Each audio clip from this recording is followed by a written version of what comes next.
The following is a presentation of Fox Sports. We are Fox Sports. We are Southwest.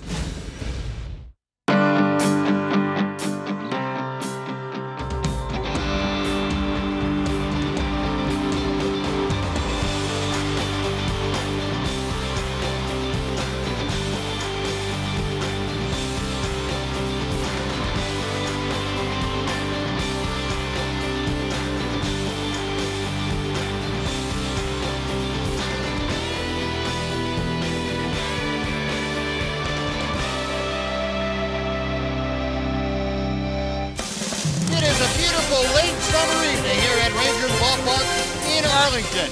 Tonight, the Rangers get set to battle the Pittsburgh Pirates in Game 2 of this three-game series.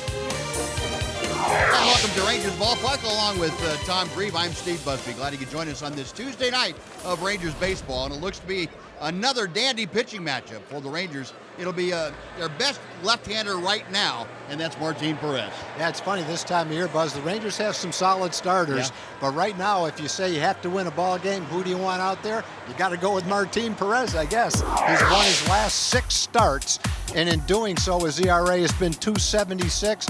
Opponents have only hit .236 against him over that time, and he's beaten some good teams. He's beaten King Felix twice. He's beaten Chris Sale.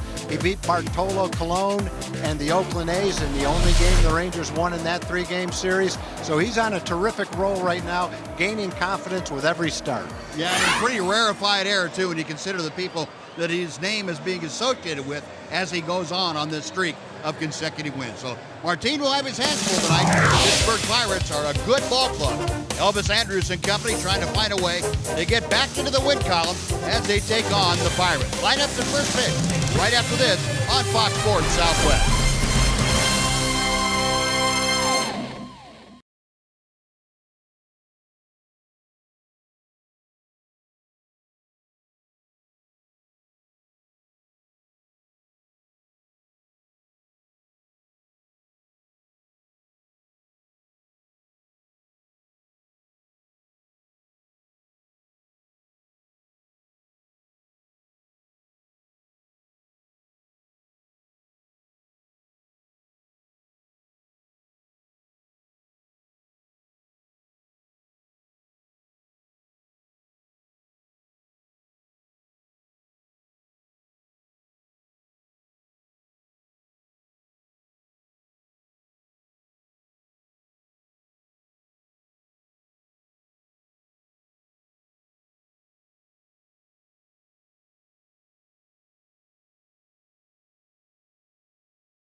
Fox Sports Southwest is brought to you by the Built Ford Tub Sales Event at your Texas Ford dealer.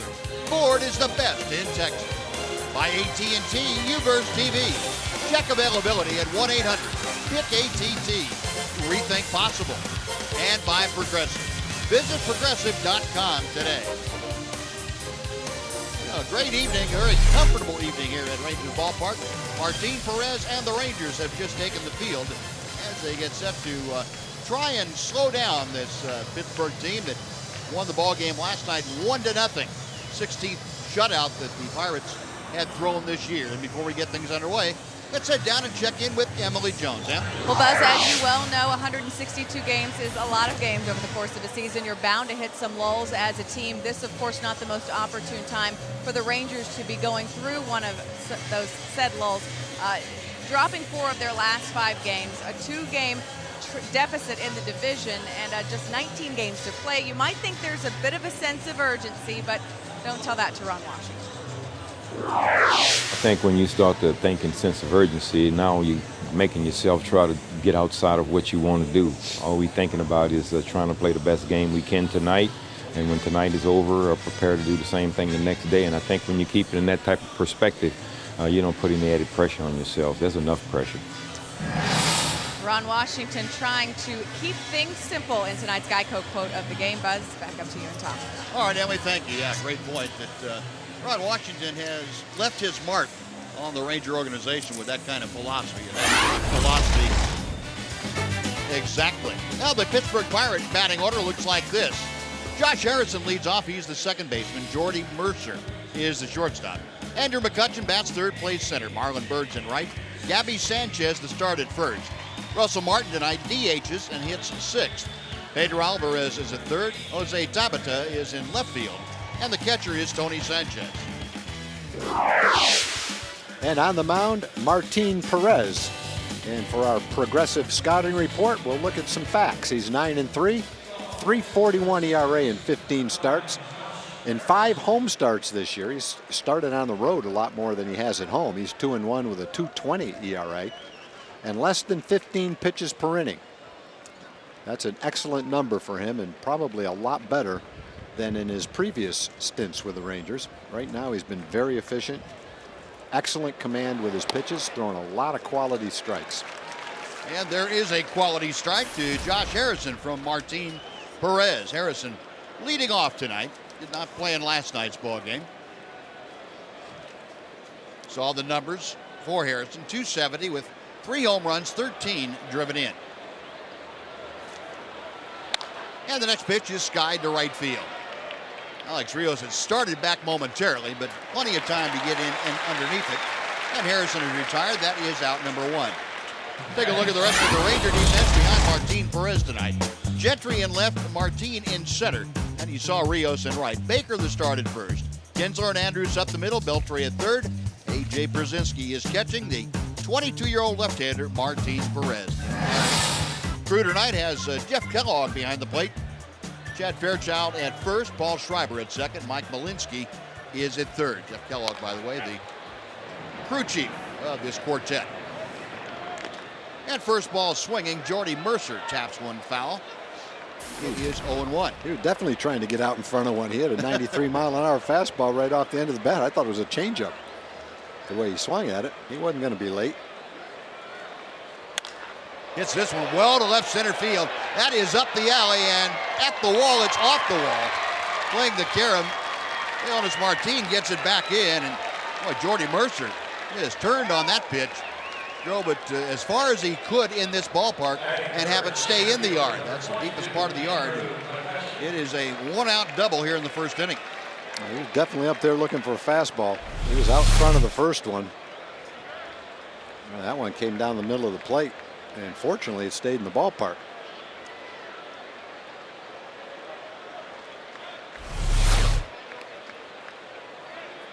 So Mercer now at second base, and now you run into the meat of the Pittsburgh order. Andrew McCutchen, a 324 hitter. 19 home runs, 76 driven in. And he hammers one high and deep to left field. Gentry is going back. He has a play on it at the track and makes the catch. Tagging at second, moving to third is Harrison, or Mercer, I should say. And McCutchen a long out on the first pitch. I thought he got that one. Made solid contact with it. Hit it about 385 feet, but did not get it well enough to get out of the ballpark, fortunately. Sure had that sound to it. Yeah, these guys are going up there looking fastball all the way. And he hit that good enough to be a home run sometimes, some places, that's for sure. Well, the way McCutchen left the batter's box, he thought it was out. He thought it was gone. Martin thought it was gone the way he looked at it. The breeze blowing in from left center field, so that was right into the teeth of this 10 or 12 mile an hour wind. It was high enough the wind would have its full effect on it, so maybe that was enough to keep it in the yard. Now Marlon Byrd up there. And his first ball swinging. This has popped up. Shallow right field. Alex Rios, the right fielder, gets underneath it, puts it away. And some loud shots in the first inning. But Martin Perez strands the runner on a double. Nothing across for the Pirates. Rangers coming up in a score.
Rangers starting lineup is delivered by DeMontron RB. Ian Kinsler leads off. Elvis Andrus is next, then it's Alex Rios. Adrian Beltre batting cleanup. A.J. Brzezinski is the catcher.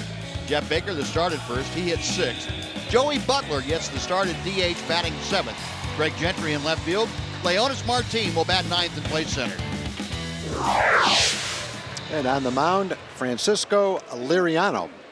Auto Nation scouting report shows some pretty good things. He's 15-7 with an ERA under 3 in 22 starts. 1 or fewer earned runs in 14 starts this year. Only 6 home runs allowed. Fewest by any pitcher with 20 starts. A lot of first ball swinging tonight. Kinsler rifles one up the middle, but as the second baseman Harrison shading him well up the middle, so it was right at him. And Kinsler is a hard out, number 1. Yeah, that's a tough first at bat right there. You get a fastball to hit, you rip it. Looks like it's off the bat, right up the middle for a base hit, and there's the second baseman standing there in the middle of the shift to catch it. Now 1 pitch, 1 away. Here's Elvis Andrus. Elvis at 267. You can see the career numbers against Liriano, 0 for 11. And we got to remind you that Liriano, when he was with the Twins, really stifled the Rangers most times that he pitched against them. It's 4-1 coming into play tonight with all those starts in a Twins uniform. The 1-0 pitch, a bunt, and it's down the first baseline. It's rolling and just goes foul. And if it stays on the grass, it's a hit. Tony Sanchez out there, but he was far enough down the line where all he could do was wait for it to go into foul territory and pick it up. That's the only way it would go foul. If it somehow started and stayed in the dirt, it would have stayed fair. If it stayed on the grass, it would have stayed fair. But it just barely rolls off the grass, and when it does, it kind of goes off that little ledge, and that pushes it to the right and just barely foul. just by that much. Boy. Oh, so close. Now we'll come back with a 1-ball, 1-strike count now to Elvis. And the pitch just outside, off-speed pitch from Liriano. Kind of an odd situation for Liriano this year. He's had his 23rd start tonight of the season. He has 22 decisions.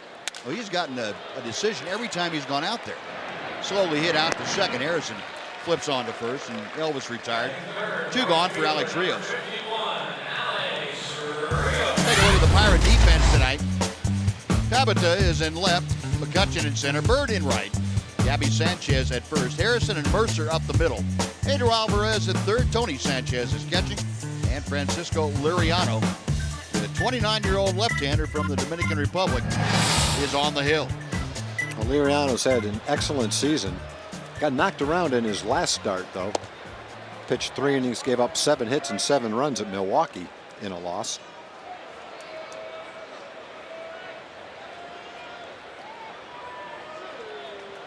One-0 pitch to Rios. Fouled straight back. Again, Liriano throwing that good changeup. Difficult for hitters, I would think, to discern between the fastball and the changeup when he has both of them working. Also has a very sharp breaking ball. Here's a line drive. That's not going to be caught until it hits the ground. You know, Alex Rios continues his torrid streak. A 2-out single here in the first. It'll bring up Adrian Beltre.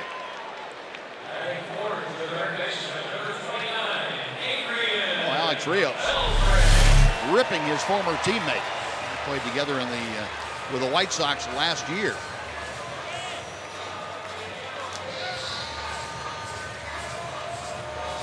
Alex always a threat to go. A lot of Rangers are a threat to go. Elvis, Craig Gentry, Leonis Martin, Alex. Rangers have a lot of good base stealers, not just guys that steal a lot of bases, but guys that have good percentages when they do it. Yeah, tonight's lineup, you'd have to say, and there's the look at 3 of them in the top 5. Andrews with 39 and Rios with 35, then Martin with 32, and you also want to throw Ian Kinsler and Craig Gentry in there too. 5 of the 9 Ranger starters tonight. Very, very capable of swiping a base at the drop of a hat. Yeah, Craig is 14 out of 17. All he needs to be in that group is a little more opportunity. 1 ball, 1 strike to Adrian, who's hitting .317. Got Rios at first with 2 outs here in the first. There goes Rios. The pitch is a strike. The throw to second, not nearly in time. Rios had a great jump on Liriano, and Sanchez, no chance to throw him out. The best thing Sanchez could have done was just hold on to the ball. He had no chance. Throw it back to Liriano. Yeah, just throw him back.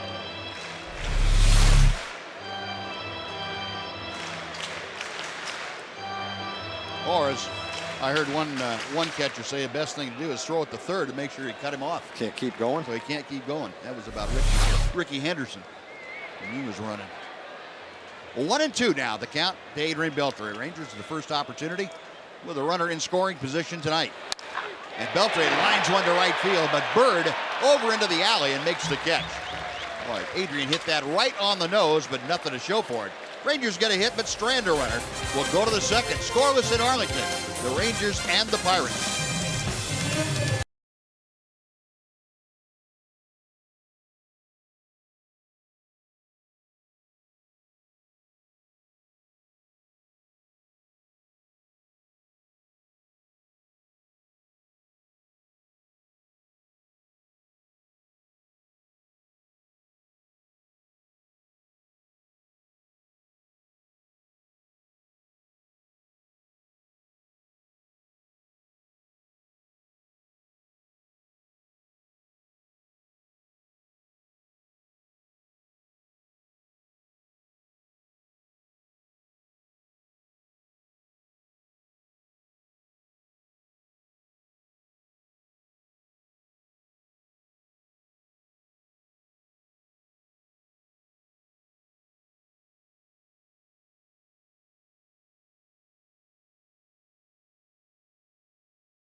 vote for the AL Rookie of the Year. We're giving you 5 possibilities.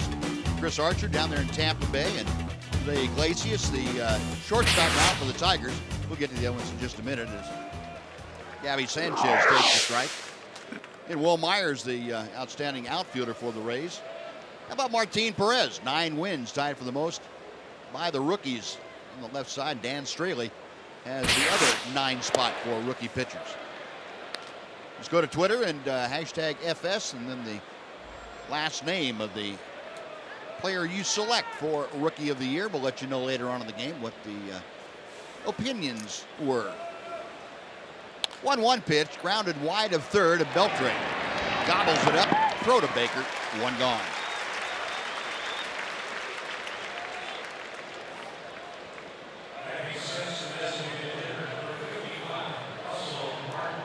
Now Russell Martin will face Martin Perez.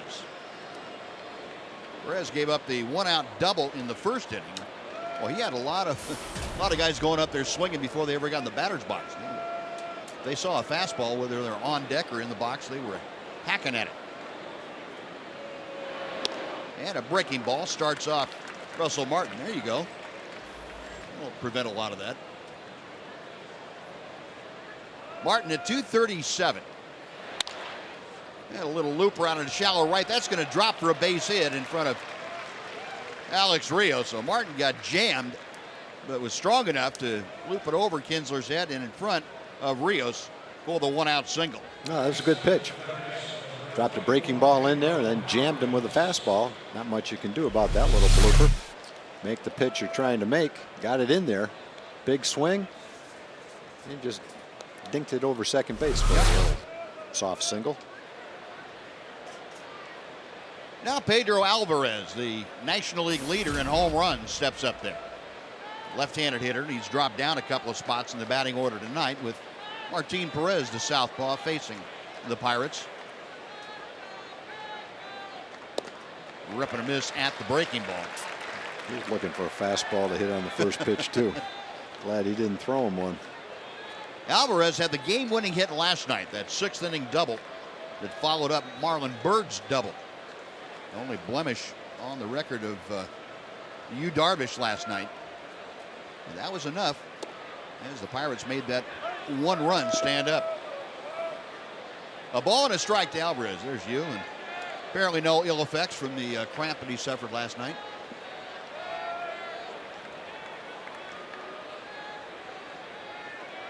Perez sets the 1-1 pitch. Coming to Alvarez. Low and inside. It's 2-1. Alvarez, 88 RBI. He has torn apart interleague foes this year at a 357 clip. This is 17th interleague contest of 2013. Another breaking ball is low. It's 3-1. So with 1 out, Alvarez trying to get aboard to join Russell Martin. Jose Tabata, the left fielder, waits in the on-deck circle.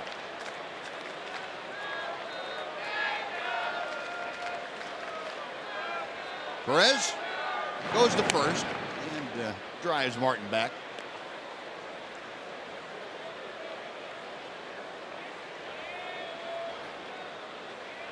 Ranger infield playing Alvarez well around to the right side. You see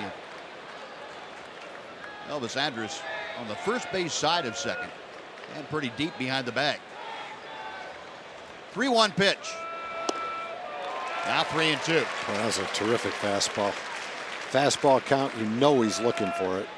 And he ran it right in on his fist. Good movement on it. 93 miles an hour. Good pitch. Yeah, even if you're a good fastball hitter, you can still, in fastball counts, have location defeat you. Sure can. 3-2 pitch. That's low, ball 4. And they're now 2 aboard with a single and a walk for Tabata. And that's the walk you didn't want to see Martin Perez have with the left-handed hitting Pedro Alvarez up there. Now Jose Tabata is a right-handed hitter and much more adept.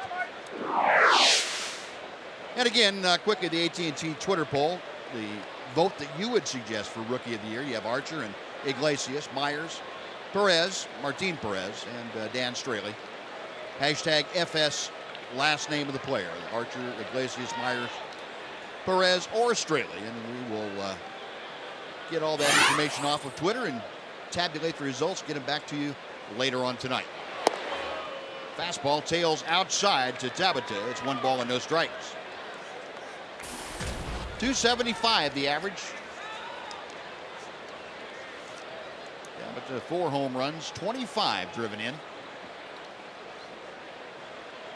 Elvis Andrus in to pass along some information to Martin Perez. Seen Elvis do that once or twice in each of the last couple of starts that Perez has had. Developing the kind of rapport you like to see an infielder have with starting pitchers. Pitch upstairs with a changeup, and he swung through it. It's 1-1.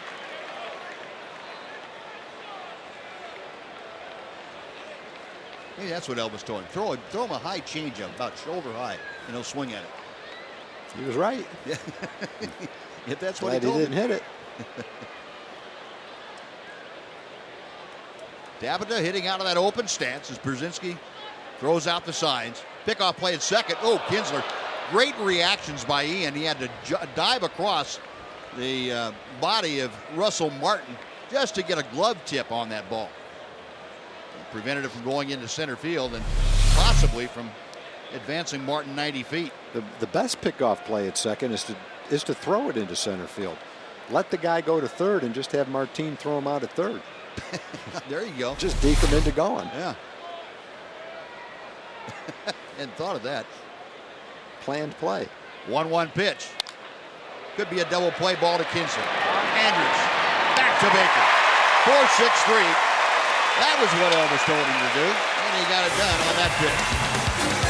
1 left on a hit and a walk. We're going to the bottom of the second. No score. Rangers and Pirates.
Bat is the #1 source for live baseball everywhere you go.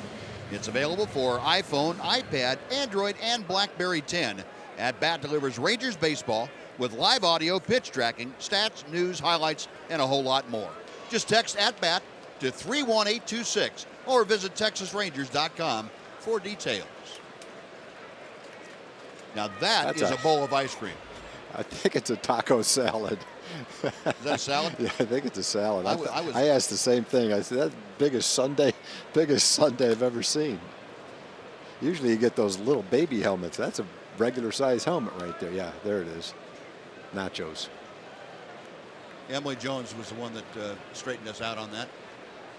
She went and did some What research. if Emily's tried one of those before? Yeah, they're the They're the Awesome Rossum nachos. Awesome Rossum? They're named after Robbie Ross. Ah, Yeah. okay. That's the pink helmet, right? Yes, exactly. Okay. Exactly. Good. The Awesome Rossum nachos. That was the pink helmet he took with his Listen, pink have you backpack. guys not checked out my appetite lately? Pre-pregnancy and post-pregnancy, it's still there. I've tried just about everything on the menu You here know, at we the weren't ballpark. gonna mention that to you, Emily, but that's all good. that stuff that costs $26, I've sampled pretty much Yeah. everything. Well, we knew that if anybody in the ballpark had understood that, it would be you. So that's I'm your go-to girl in terms Yep. of food. There for you go. sure. You can count on me, fellas. 0-2 pitch to Brzezinski, and he has gone on strikes. Liriano gets his first punch out of the evening. AJ back to the dugout, one away. Jeff Baker coming up. Yeah, Liriano pretty much is a guy throughout his career who's struck out at least a batter per inning. This year, coming into the game, 139 strikeouts and 136 innings. Had a terrific start to his career with the Twins. Then he got hurt, missed part of the season. Last couple of years, his ERA has been over 5. In fact, 3 out of his last 4 years, he's had an ERA well over 5. So since 2006 with the Twins, this is by far his best year. Great pickup for the Pirates. When you Yep. pick up a guy that's relatively available and get this kind of a season. A looper out in the shallow left center. That's going to fall for a base hit. So Jeff Baker gets aboard on that soft base hit. One out. Joey Butler coming up. The second hit of the night for the Rangers. You know, in many cases, most good teams have a guy like this, though. The A's have Bartolo Colon. They picked him up a couple of years. Anybody could have had Bartolo Colon. Right. I'm not saying anybody could have had Liriano, but he was somewhat available. A lot more available than he would have been if someone thought he was going to go 15-7 with a 2.98 ERA. Memory serves, he didn't sign until late in the offseason. Yeah, I'm not sure. I don't remember. Yeah, it was February. First week in February this Yeah, last. right before spring Yeah. training. So, yeah, anybody could have had him. 0-1 the count to Joey Butler. And again, he's coming off 2 years where his ERA was over 5. Now, Liriano originally came up with the Twins, but you'll remember he was in that trade that from San Francisco. He came over along with Joe Nathan in exchange for A.J. Brzezinski. It was back in the offseason after the 0-3 season. That kind of changed the balance of power as far as the Twins were concerned, getting Nathan, who was a starter with the Giants. He They got became another. obviously the closer. Who was the other guy? Booth Bonser. Booth Bonser. And he was, at the time, a very good prospect. He pitched in the big leagues, never really blossomed, but at the time of that trade, he was a good prospect. A rip and a miss, and Butler gone on strike. Second punch out for Liriano. 2 away, and Craig Gentry now will step in. A tough guy for a young hitter who's going up there looking for fastballs, being aggressive, getting an opportunity to face a guy with a really good changeup like that. I thought Joey's seen him at least, so the next time up he might be a little more prepared to hit that changeup. You ever get prepared to hit a good changeup like that? No, I guess I might not have missed it by quite as much, but I don't think I ever got prepared to really do any damage to it. First pitch to Gentry is high and outside for ball 1. But all I could say was, well, at least I didn't look as bad as I did last time. There you go. There you go. Announcers probably said something like, well, wasn't good, but he's getting closer. Cut that down. He missed by 4 inches instead of a foot. Kind of like the Greyhounds chasing that rabbit. Getting closer, but you never quite get there. That's pretty much me hitting a changeup.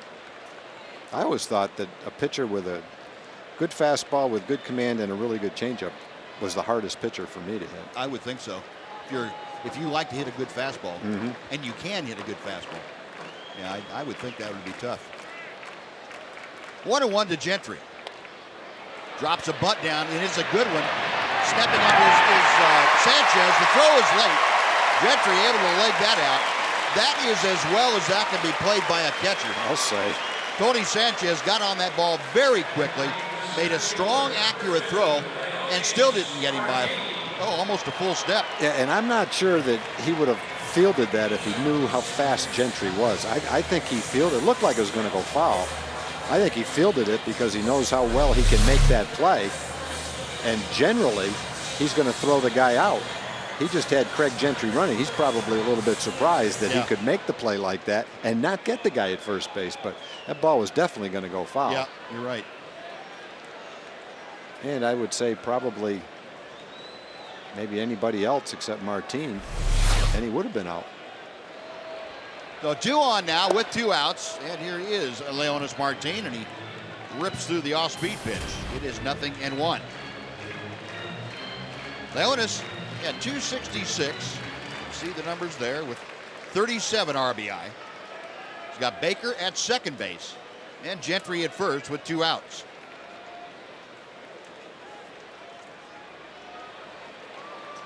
Left-hander back to the plate, low and outside. Sanchez doing a pretty good job of getting out there to take care of that low pitch. This ball is going to hit on the edge of the grass, and it would have been just like Elvis's bunt right there. That ball's going to go foul. The umpire's right on top of it. Well, I don't think he had a problem whether it was going to stay fair or foul. He probably knew it was going to go foul. He just wanted to catch it because he thought he was going to get him out at first. Yeah, and I think that's exactly right. Watching that replay, and it looked like he committed himself to making the play with very little thought for it. Well, maybe I'll just let it go.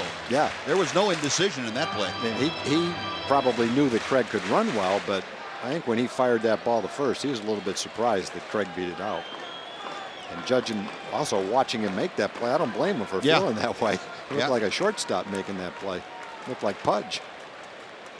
2-1, the count to Martin. And the count is now even at 2 balls and 2 strikes. In the last 10 ball games, Rangers kind of fallen back into that hole again. 171 with runners in scoring position. Yeah, Baker out there at second, Gentry at first. Odd part about it is the Rangers have scored the 2nd most runs per game in the American League since the latter part of July. They trail only Boston. Ground ball to the right side, and second baseman Harrison up with it. On to first, that'll do it. Now the Rangers get a couple of hits, but Strand 2. We have finished 2 here in Arlington. Rangers nothing, Pirates nothing on Fox Sports Southwest.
Rangers trying to counter in their half of inning number 3. It'll be the top of the order. Ian Kinsler, Elvis Andrus, Alex Rios to be the first 3 to do the swinging against Francisco Liriano. And Ian takes a pitch at the knees, the straight changeup it looked like. 0-1. Ian lined out to the second baseman Harrison.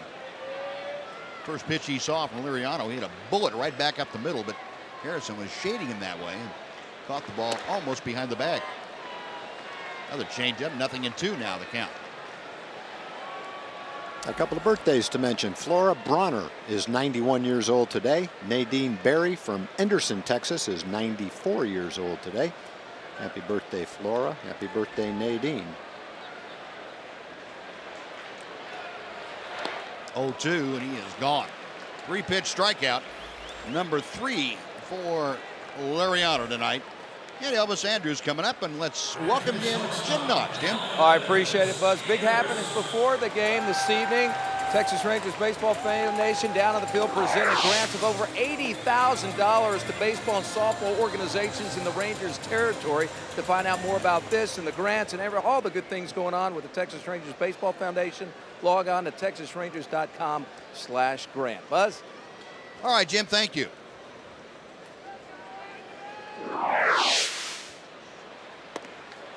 Elvis running up as if to bunt, and that brought Alvarez racing down the line from third, but Elvis took it for ball 1. Elvis tried to bunt his first time up, and it just trickled off foul. He would have had a base hit if it stayed on the chalk, but it didn't. Ended up grounding out to second. Pitch on the outside corner. That evens the count at 1-1. He's definitely got one of those changeups that he can throw one right after the other, and he can still make you chase it. Fastball, and again, Elvis running up as if to bunt. Pretty good complementary pitches. That 95-mile-an-hour fastball with pretty good late movement to it, and a changeup that's anywhere from 86 to 88. And it looks like he has the same kind of motion with both of them. That shot to the right side and through for a base hit. So Elvis, with his 39 steals, is at first. His first hit of the night. Rangers with their 4th hit. And we'll bring up Alex Rios. Now let's take time here for a Mazda game break with Dana Larson. Dana?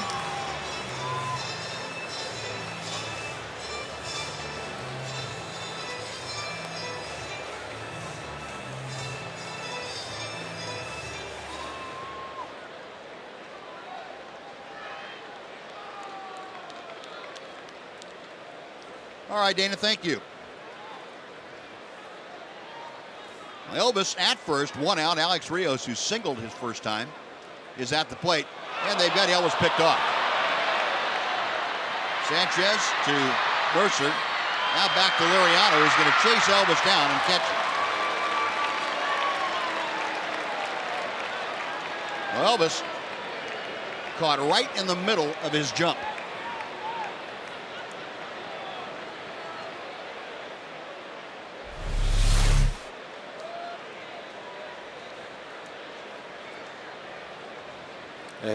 He was leaving on the first sign that he saw of any movement from Liriano.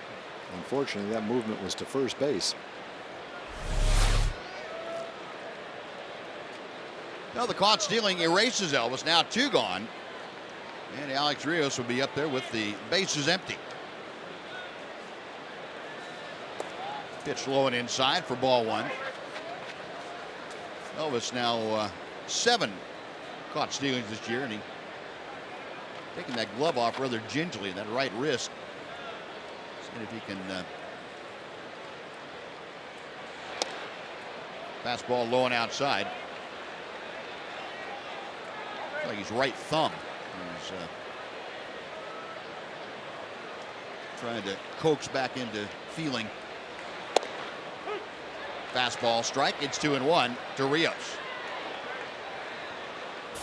Alex currently hitting at .282. He has extended his hitting streak now to 3 games with that first inning single. Hits this one high in the air to center field, not carrying very far. Andrew McCutchen backpedals a step or 2, makes the grab, And that'll do it. The Rangers get a hit, but Elvis caught trying to swipe second base. We're going to the fourth inning. The Pirates won, the Rangers nothing on Fox Sports.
West is brought to you by the Built Ford Tough Sales Event and by Jack in the Box.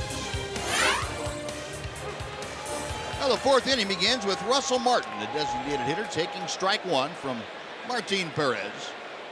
Pirates leading 1-0, scoring a run on 3 hits in the third inning. Perez dropping in that slow hook to the outside corner. It's 0-2. Martin, a 1-out single to right field in the second inning. Another breaking ball. See you later. Russell Martin got caught window shopping as Martin Perez brings up his first strikeout of the night. Good breaking ball. Got him looking. Dropped it right on the outside part of the plate.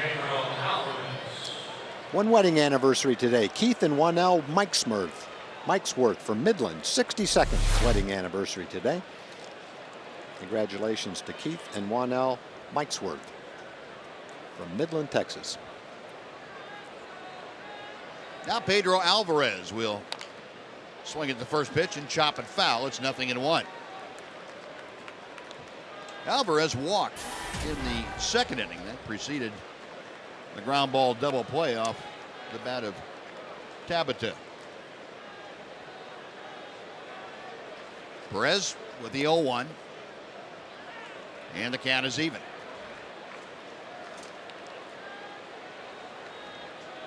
Martinez, you can see, a very manageable pitch count, as he usually does have. He's not one to throw an awful lot of pitches.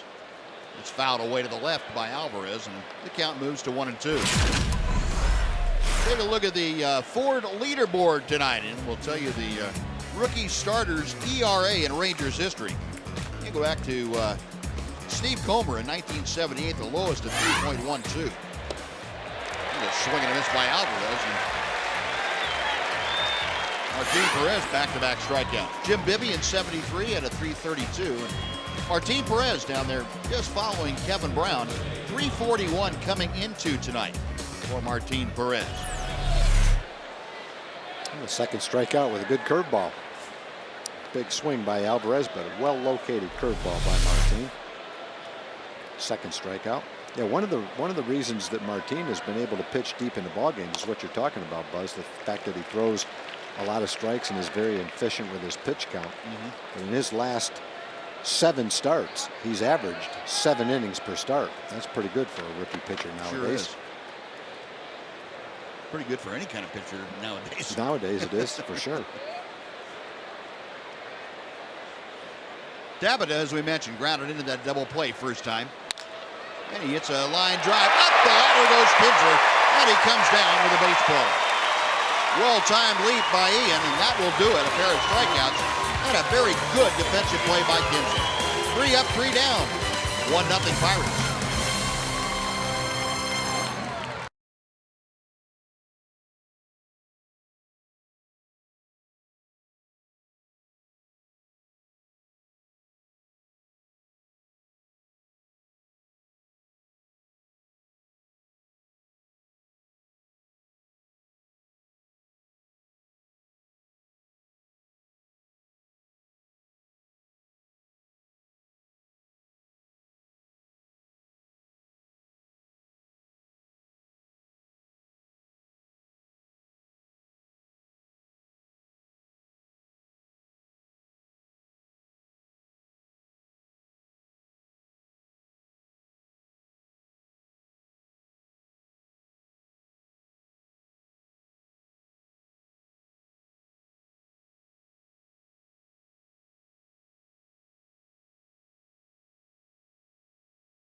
That's coming to Rangers Ballpark in Arlington on Saturday, November the 9th. The lineup includes the Eli Young Band and the Josh Abbott Band, Thompson Square, and Easton Corbin. Tickets start at just $25, but get yours early because prices will go up on the 14th of September. Go to TexasRangers.com/Eli Young Band for tickets.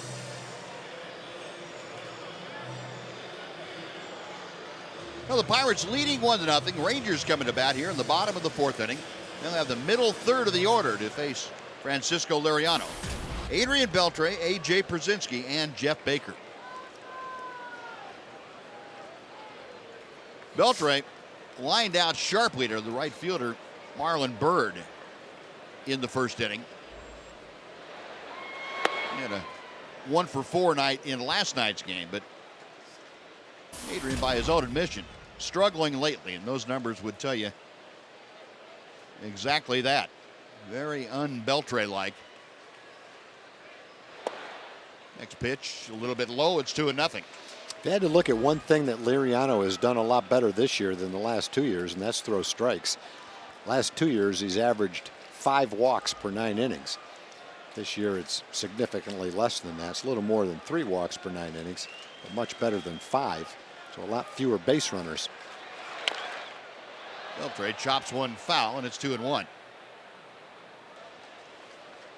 Yeah, it seemed like he had one of those reputation that you hate to get if you're a pitcher, and that's other teams felt if you stayed close to him, he was going to do something to beat himself, and it usually revolved around a walk somewhere. So far today, we haven't had a walk, so no. That's a better part of his season this year. Liriano's 2-1 pitch. And the count is 3-1. So Adrian trying to get the Rangers off on the right foot here in the 4th inning. Get aboard to lead things off. He'll be followed by A.J. Pierzynski. Rangers have not had their leadoff man aboard in the first 3 innings tonight. 3-1 pitch. Breaking ball bends in, and it's 3-2.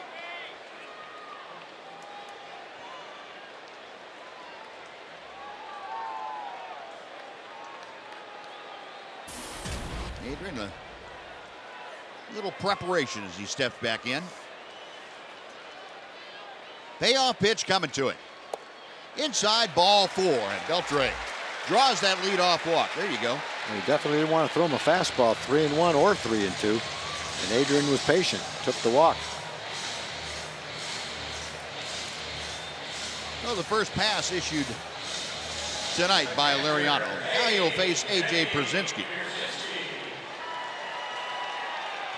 A.J. went down swinging on 3 pitches, his first time to the plate. 279, the overall season average for the Ranger catcher. Check swing, and pitch runs off the plate inside. 1 ball, no strikes. Pierzynski has had better than average success for a left-handed hitter against Liriano. He's 6 out of 22. That's a 273 average. 1-0 pitch to him. On the ground, right at the bag, a fair ball. The throw to second, and they get Adrian Beltre. Wasn't sure if I don't think he tagged Sanchez first. Stepped on first. I don't think he did. I didn't think he did either. And now Ron Washington's going to go out there because first base umpire Chad Fairchild said, yeah, he did step on the bag before he threw down there. Well, the infielder definitely thought he stepped on first. That's why he was trying to tag Adrian as he was going into second base and didn't consider throwing it back to first base. From here, it didn't look like he stepped on it, but let's see.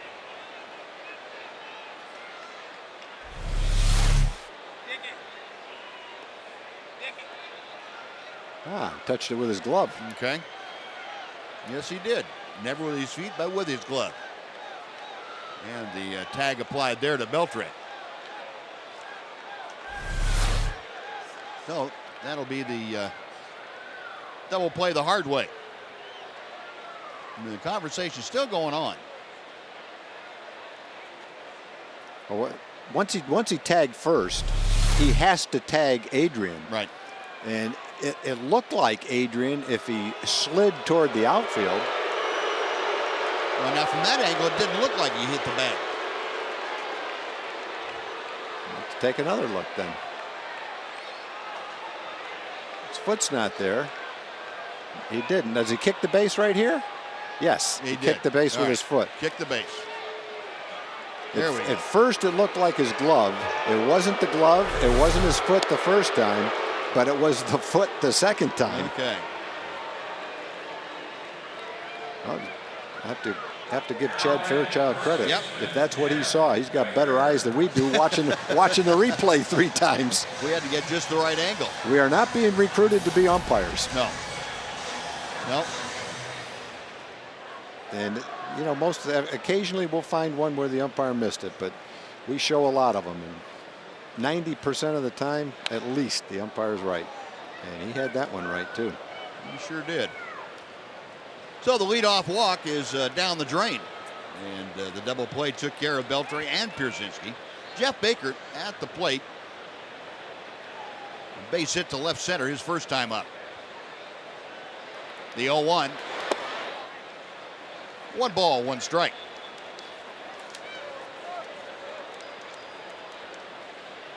That hit for Baker in the second inning, his first in 4 attempts against Liriano.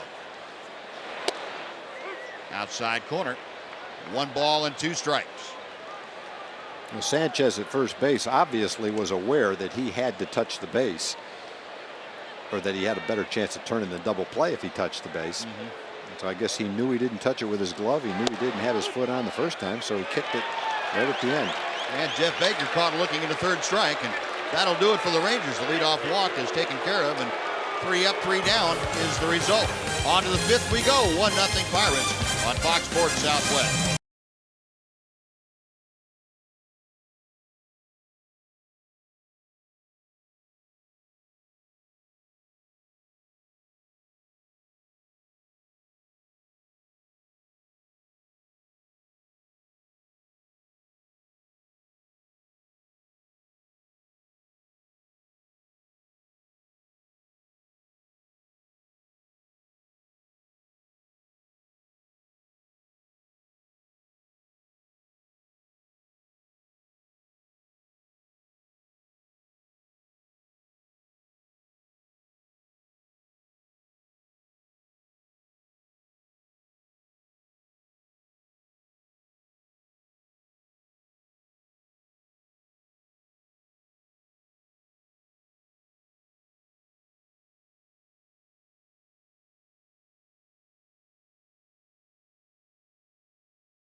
Sports Fan Express rolling in and on board. Plenty of servicemen from the DFW area. And Patrick from Operations Once in a Lifetime. What was this all about? It's just about creating once-in-a-lifetime experiences for service members and their families today.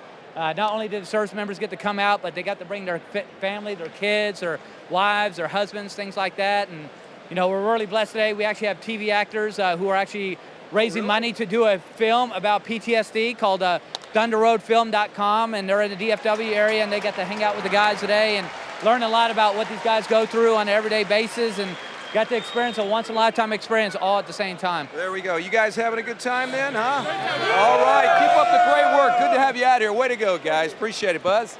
All right, Jim, thank you. A great evening out at the ballpark, and a pretty good play by Martin Perez. Starting that thing off against Tony Sanchez, so out number one very quickly. And joining us in the fifth inning, as always, here at home on our Fox Sports Southwest telecast, Mark McLemore. Mac, it seems like we talked last night, talking about a good pitching matchup and how well the pitchers were faring for both teams. We could just kind of replay what we said last night, couldn't we? That's exactly what we're doing already. These two guys are having outstanding games. Nelson Liriano's throwing extremely well. And so is Perez. He's maybe not as sharp as he has been, but he's sharp enough.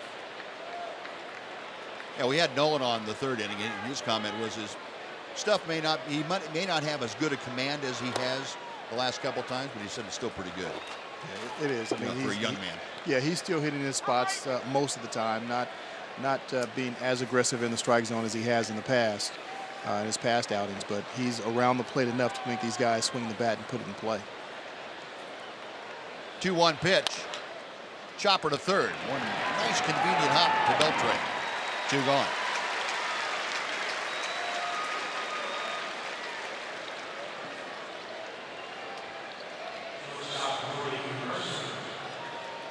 Well, Perez, a couple of ground outs, and Mark McLemore joining us, as always, the co-host of Rangers Live before and after the ball games. Darndest thing, and I asked Nolan about this, Mac, and I'll ask you about it. Did you ever expect to see a Ranger team, at least in the near past or in the near future, struggle to score runs in this ballpark the way this club has at times? Never. Rangers offense struggling to score runs has never crossed my mind. Not here. No, definitely not here. Yeah. You could go on the road and have troubles, but for some reason, when you get back home, those bats come alive. That's going to be extra bases, and Gentry trying to run it down. A couple of wild caroms down there.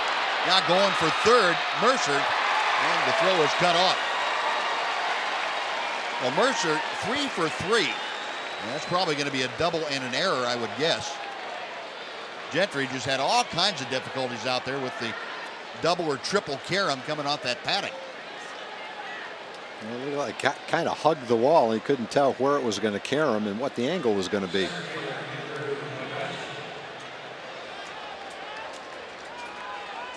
Well, Mercer a double in the first, a single in the third, and now at least a double. And Adrian Beltre won't be recruited to be an umpire either. He's trying to do his best to convince the umpire down there at third that it was a foul ball. He got it wrong. Mike Malinsky wasn't buying any of that.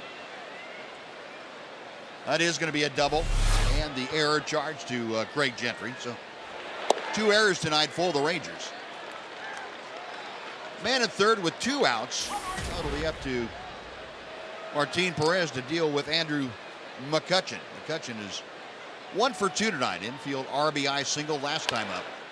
Chops 1 foul. 1-1.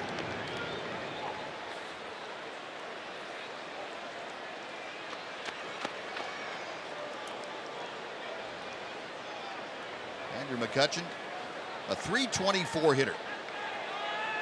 19 home runs, 77 runs driven in, and he has been on some kind of tear of late. And he continues that tear as he shoots one through the hole.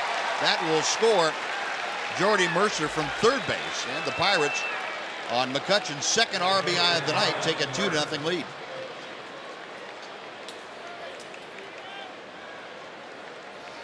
You can tell watching McCutchen in just these 2 games what a good hitter he is, how well he's swinging the bat right now. He's hitting pretty much everything they throw up there. Had the ball that he hit 390 feet the first time up. A couple of base hits since then. Came into the game hitting 324.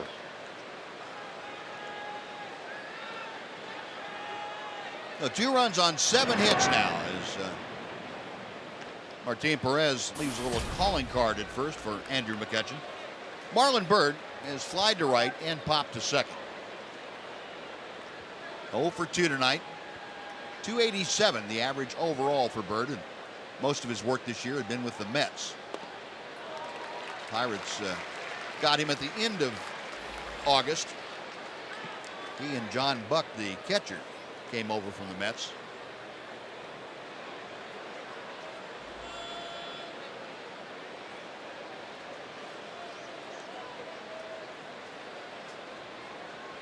Perez reading the signs. Brzezinski flashing him out. The 0-1.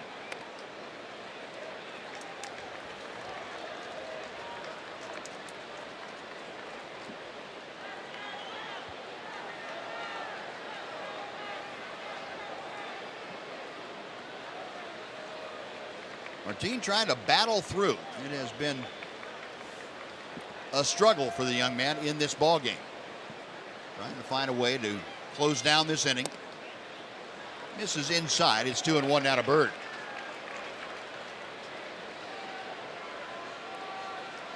You know, when you really look at it, it looks as though he's not pitching as well as he actually is. You know, because the Rangers are behind 2-0, but he's only given up 2 runs. So that's not the end of the world. It just looks worse than it actually is right now. And if you can get Byrd and keep the lid on for just 2 runs, you know, you still got 5 at bats if you're the Rangers to do some damage. That whether they do or not, that's a whole different story. It's just as a pitcher, you have to put the cap on it right here. McCutchen a pretty good lead. He is staying put though, and Byrd grounds one wide of third and right between Andrus and Beltre. Both of them diving and coming up empty. A seeing eye grounder off the bat of Marlon Byrd. They're now runners at first and second with 2 outs for Gabby Sanchez. So 3 consecutive 2-out hits for the Pirates. Couldn't place that one much better than that. Sure wasn't hit very hard. 2 guys diving for it. 2 guys can't get the glove on it. Mike Maddox out there to have a little chat with his young left-hander, along with A.J. Brzezinski.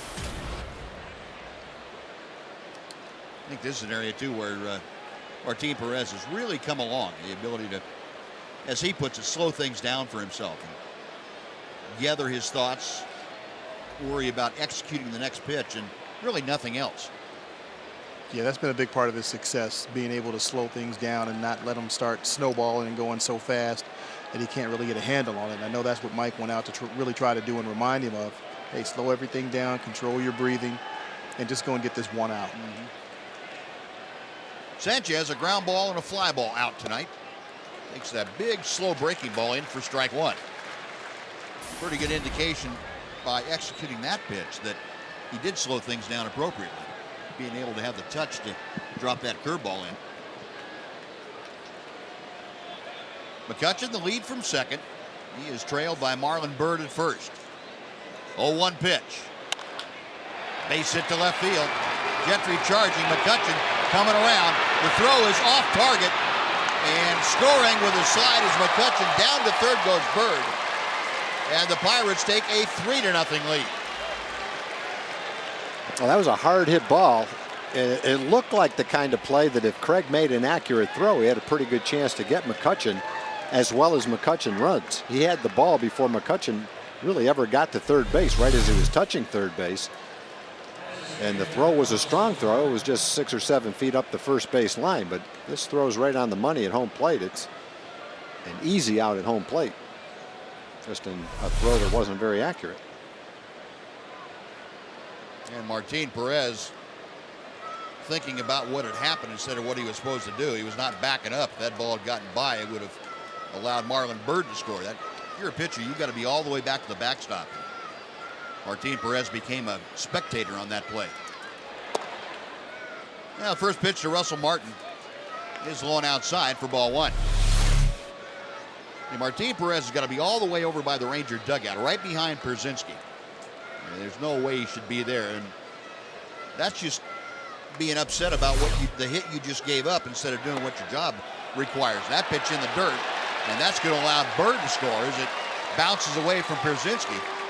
And all of a sudden, things have spiraled out of control. It's 4-0 in favor of the Pirates. The wild pitch for Perez. Alexi Ogando loosening in a hurry now.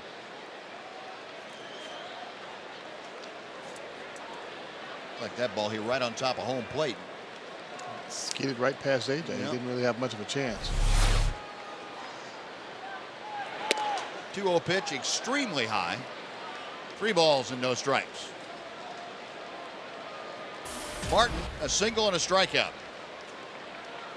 Pirates have put 3 on the board here in the 5th inning. They have all come with 2 outs.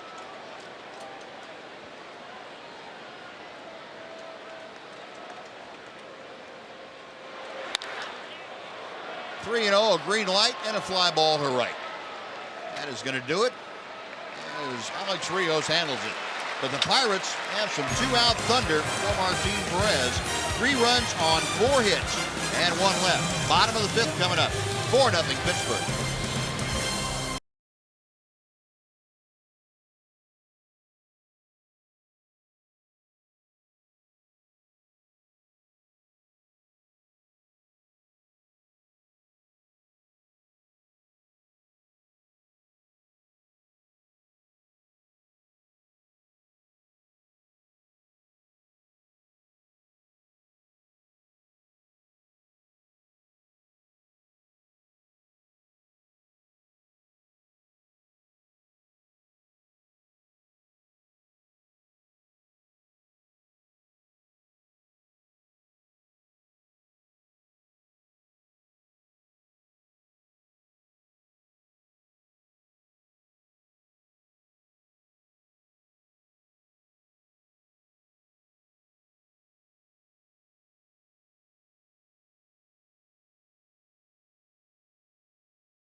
Right here on Fox Sports Southwest for Chevy Hometown Kids. It's not about the score, it's about the experience.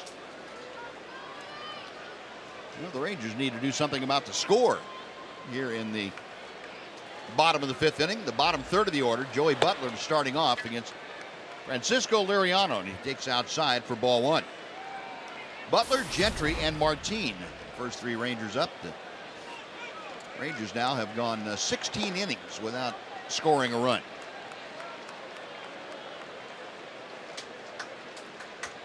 Butler, a strikeout his first time to the plate. Ahead of the count, 2 balls, no strikes. Now 3-0.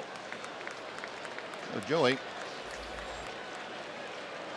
patiently waiting out Liriano to see if he'll walk the leadoff man again. Did so with Beltre last inning. And he does. 4 pitches and each one successively further outside and high. 1 on, nobody out, and before Gentry comes up, let's send it over to Dana Larson for a Mazda game break. Dana?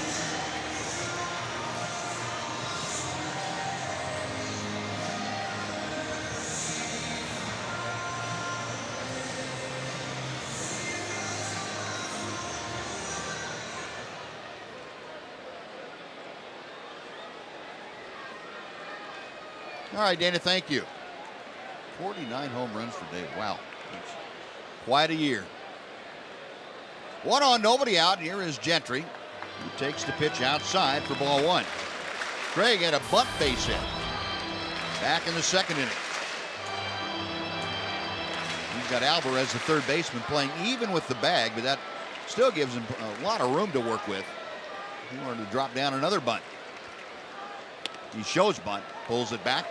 It is 2-0. Yeah, he's got plenty of room down there. When you've got this kind of speed that Gentry has, and that third baseman's playing even with the bag, that's not close enough. Not close enough at all. That third baseman's got to be in at the cut of the grass or on the grass in order to have a chance of getting Gentry. That bunt base hit he has the first time up, I don't think there's anybody more surprised than Tony Sanchez, who looks like a pretty good catcher, a pretty good young catcher. I think he thought he had the play all in front of him. No, obviously he wasn't aware of how fast Gentry really is. I'm sure he knows he's fast, but when you see him, when you actually see him, it's a different ball game. And there is a strike. Well, the first 7 missing the strike zone, and now Liriano able to get the count to 3-1 to Gentry. They almost have to take a pitch here, don't you, Mac? Yeah, down 4 runs. There's no question. You've got to. You're hitting 8th in the order. You need base runners right now.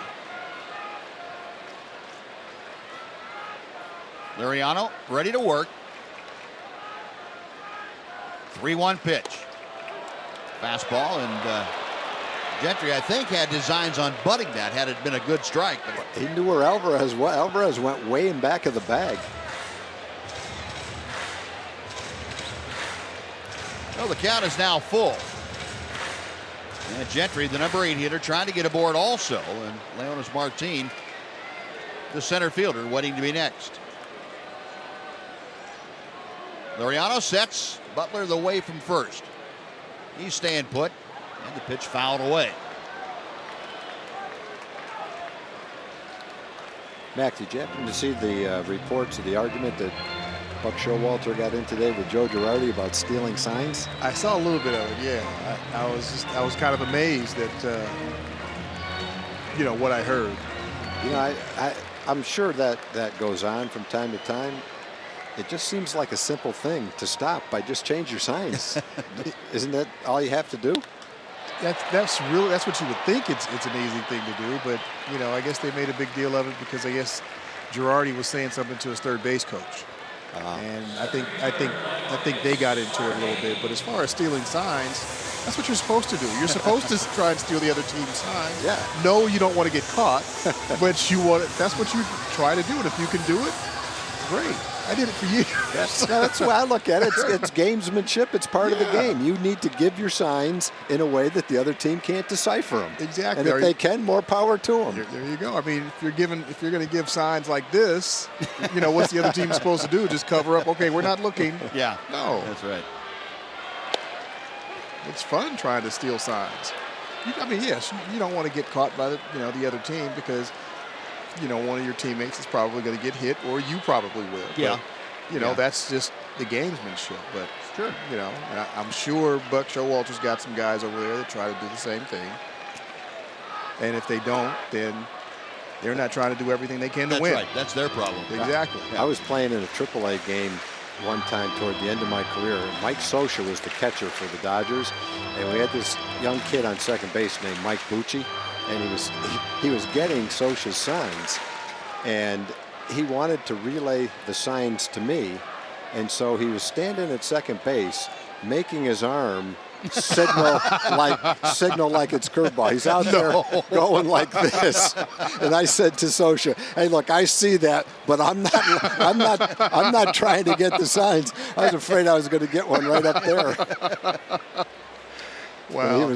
He was laughing himself. I said, "Hey, Mike, that was a great job of getting the signs, but we got to come up with a better way to signal the hitter." Yeah. Because you weren't really tricking anybody with that. That's pretty good right there.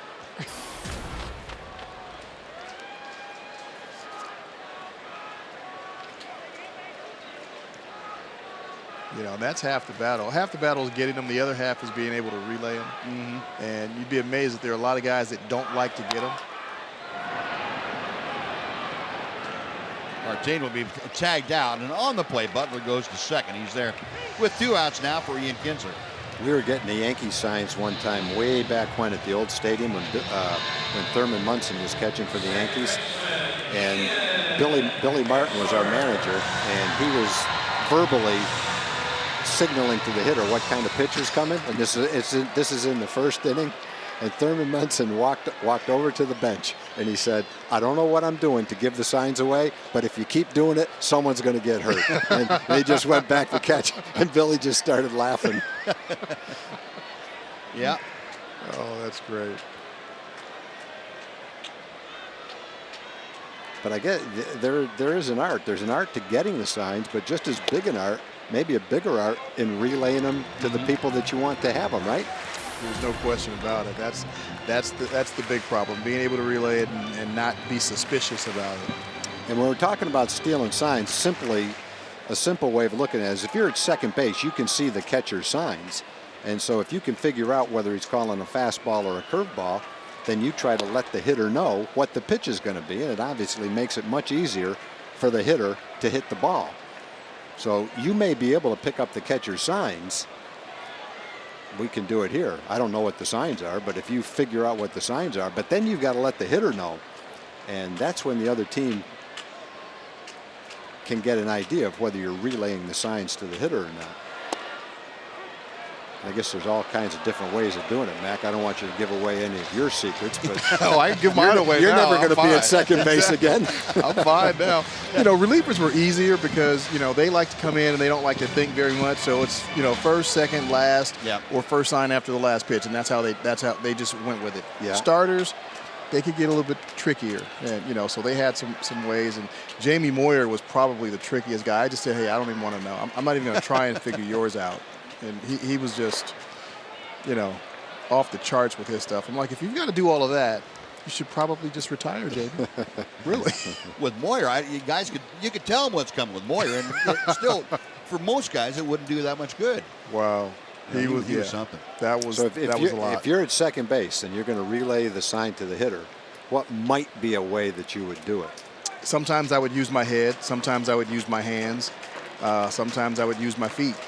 Most of the time, I didn't even look at the hitter. I'd look to the outfield, left field or right field, let him know, location or off speed or fastball. So there were a lot of different ways, and it just depends. And when I did it a lot. I had a different set pretty much for the guys that were the big guys right behind me. So it wasn't the same for, the guys hitting 3, 4, and 5. It was different for each one of them. That way, the other team wouldn't really suspect, hey, he's doing that. Kinsler to left center field, coming on, and gets by McCutchen. Around third, coming in to score, Joey Butler, and Ian Kinsler with the RBI double. It's now a 4-1 Firebird lead, and the dry spell is stopped. Well, the way the Ranger luck has been going, I just assumed that McCutchen was going to come in, slide, and make the catch, but he wasn't able to do it. Rangers pick up a run. Yeah, he got a great jump on the ball, so I thought he was going to be able to get there. He got there, just couldn't make the catch. And fortunately for the Rangers, he wasn't able to come up with it. And he gets his glove on the ball, it looked like. You're right, just didn't catch it. That looked like one of those ones time you talked about where if you stay on your feet, it's probably an easier play. It might have been. Than going to the ground. Just reach down around your ankles and might have been. I don't even think that one was ankle high.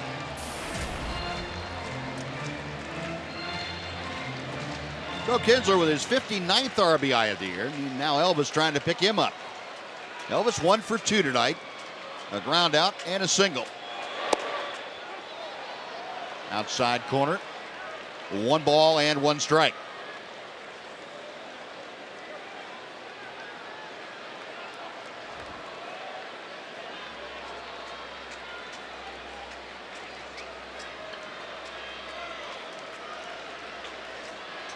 Liriano back to the plate. Right out to the second baseman Harrison. On to first, that'll do it. Rangers do score. They get a run on a hit, leave one. It is 4-1 Pirates. And Mac, thanks for joining us. We'll see you after the ball game on Rangers Live.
Fox Sports Southwest is brought to you by the all-new Mazda 6. When you change everything, you change everything. The Rangers scoring their first run since Sunday afternoon, their first extra base hit since the 7th inning of that Sunday afternoon contest out in Anaheim. A 15-inning drought officially, and Martin Perez now back to the hill. Gave up 3 runs on 4 hits in the 5th inning. He will face the bottom third of the Pirates' order. Pedro Alvarez takes the first pitch outside for ball 1. Alvarez has walked and struck out. The 2 at-bats that he's had against Martin Perez. 2-0.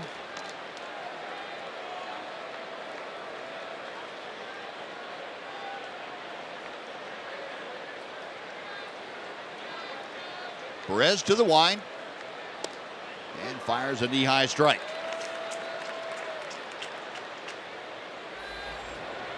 Ogando continuing to loosen. He sat down when the Rangers were hitting. Now he's back up. 71st pitch of the night coming from Perez. Pulled foul outside first. It sounded like Alvarez might have broken his bat. Yeah, he's going back to get a different piece of lumber. That's how they used to break in the old days. Yeah. Down around the handle. Just put a little elbow in him. But you don't see many bats break like that. Nowadays, they break in half, really. They used to break in a way sometimes where if you didn't have a good amount of bats, you're waiting for a bat order, you could just put a little nail in it, tape it up, and continue to use it for batting practice. New guys that put little nails in the barrel and using them in the game. Not for the same reason, but 2-2. Alvarez with that new lumber back in there. And Perez misses low. So the count has gone full. Alvarez leading off, trying to get aboard. Jose Tabata, the left fielder, is waiting in the on-deck circle. 4-1 Pittsburgh. They about hit the Rangers 9-5 tonight. And ball 4 is low and away. And it looks like with Ron Washington going out to the mound, that may be the last hitter that Martin Perez is going to be allowed to face here this evening. So Perez, who really struggled through that 5th inning, got the first 2 outs very quickly and then let it escape from him. He gave up 3 runs on 4 hits. We'll hand the ball to the skipper and head back to the Ranger dugout. So Perez, chance for his 7th consecutive win. Not going to happen tonight. Alexi Ogando making his way in from the right center field bullpen. While he does, we will take a timeout. Back after this on Fox Sports Southwest.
Tom, I'm with a very happy Keith Benson, the Oak Cliff YMCA, because before the game, he was part of the $80,000 in grant the Texas Rangers Baseball Foundation handed out. The Oak Cliff YMCA got $10,000. Way to go, Keith. Way to go, YMCA. What are you guys going to do with the money? Well, we get the opportunity to rehab our baseball fields. We're going to take 2 of our fields. We got some sand we need to add on. We're going to add a softball field so we can get into softball action with our young ladies. We're going to complete a couple of our dugouts, and we're going to buy a batting cage and a pitcher machine so that really enhance the fields and accessories that are out there. That's great. Well, we're going to come over and play some baseball with you. Sir. That's great. Awesome. Well, congratulations. Money going to a great cause, and keep up the good work. Appreciate it, Buzz. All right, Jim, thank you. Well, Alexi Ogando on, facing Jose Tabata with 1 on and nobody out. Ogando's 0-1 pitch, a bunt, and Ogando will field and throw. The sacrifice goes 1-3. And down to second goes Alvarez. He's there with 1 away. And Tony Sanchez coming up. Here are the numbers on Alexi Ogando for you. Well, the last time Alexi pitched on the road, he was throwing the ball great. His fastball was right where it used to be as a reliever, 96, 97 miles an hour consistently. Had a pretty good slider. And it looks like he's definitely feeling healthy and throwing the ball great right now. Yeah, Alexi got the win on Sunday's game out in Anaheim. He went an inning and a third, gave up just 1 hit. Well, trying to prevent any more damage here in the 6th inning, Tony Sanchez goes after that first fastball and fouls it back. It's 0-1. Sanchez, a double and a run scored. That came back in the 3rd inning. Last time up, he tapped right back to the box.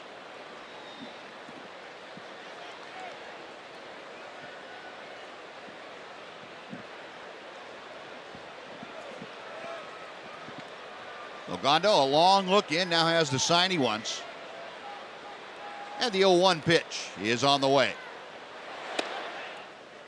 Ball kind of popped out of the glove of A.J. Pierzynski. 1-1.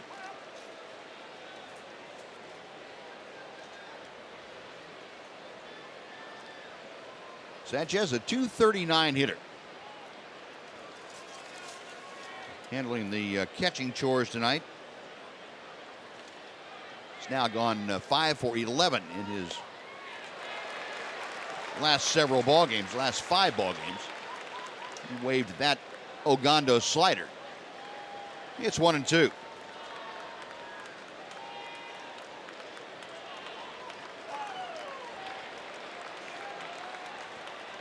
Alexi is ready. A check of second. Got him swinging. What a good sharp slider there. Sanchez strikes out, 2 gone. And Josh Harrison, scheduled hitter, is being called back. Great breaking ball. Broke down a little bit out of the strike zone. Got Sanchez to offer at it. Like Neil Walker swinging a bat in the on-deck circle. So Neil Walker, the switch hitting second baseman. He started last night at second base anyway. He will come on here as a pinch hitter for Josh Harrison. Harrison went 0 for 3 all of his at-bats against Martin Perez. Now Walker's a much better hitter left-handed than he is right-handed. Right-handed, he's been up 73 times. He only has 1 extra base hit. A much stronger hitter left-handed. Maybe why he wasn't playing tonight. Walker at .260 overall. 3 home runs. And the first pitch to him is a breaking ball that's low for ball 1. Walker, though, mired in a 0 for 14 slump at the moment. Last 3 games 0 for 11, but that goes back even further.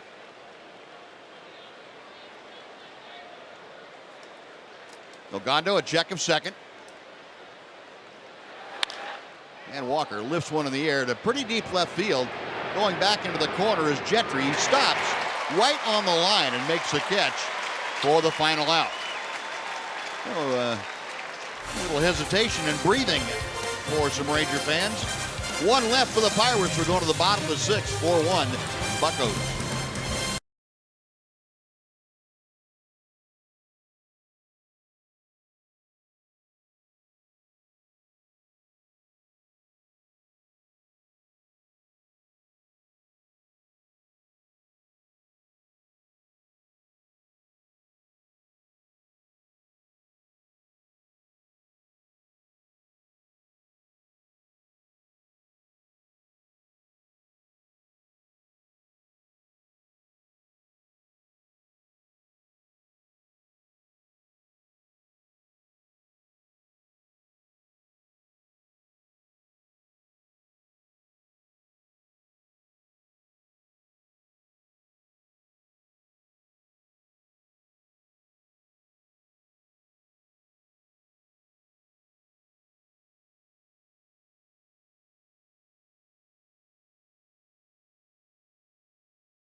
brought to you by Sonic.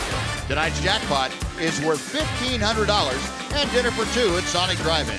Tonight, the Rangers are hitting for Monty Gerner of Italy, Texas. And if a Ranger hits a grand slam this inning, Monty Gerner of Italy is going to win $25,000. You can register at any participating Sonic restaurant. Alex Rios starting off, and Francisco Liriano deals outside for ball one. Rios 1 for 2 tonight, a single back in the first, stole a base, and last time up, fly to center field. Looping foul on the changeup, and the count is even at 1-1.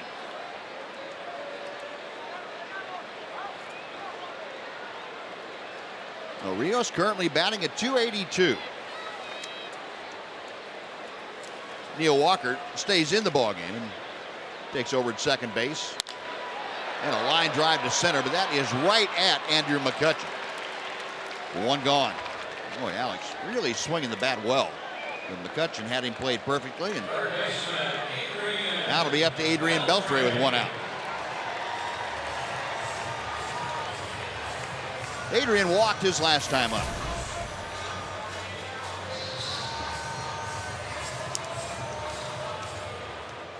Adrian really had stopped taking walks too, it seemed like. He hadn't had nearly as many as he'd had. And there's a base hit. That is up the alley. It is going to the wall. Tabata playing it off the bottom of the wall, and strolling into second base with a one-out double is Adrian Beltre, his 28th two-bagger of the year. Well, Adrian hit the ball hard his first time up, hit a line drive to Marlon Byrd in right center field. Then he walked. And now he's got a pretty good pitch to hit and ripped it into the gap in left center field. He's had probably the best Ranger swings at Liriano today. Hasn't been fooled by the changeup. Been right on everything. So Beltre now in scoring position, one away. A.J. Przinsky 0 for 2 with a strikeout and a double play. Gets fisted and fouls it straight back. 0-1. A.J. at 278 after the 0 for 2 here this evening.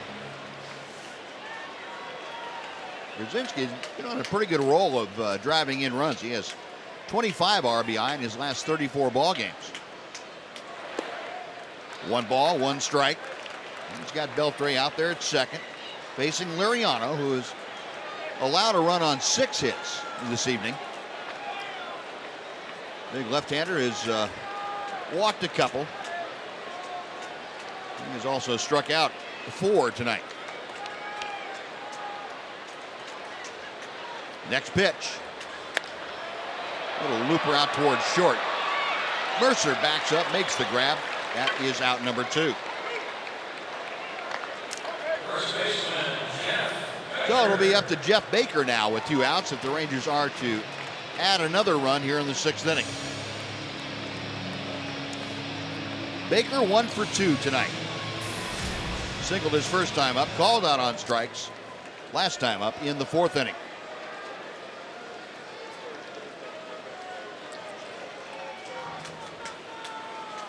Jeff entered tonight's play hitting at 287. That's the lowest his average had been since way back in April. First pitch is outside. Baker hadn't had an average under 287. It was back on April the 13th. Genmar Gomez, formerly of the Cleveland Indians, out there throwing. 1 ball, no strikes. And an off-speed pitch. Catches the bottom of the strike zone. It's 1-1.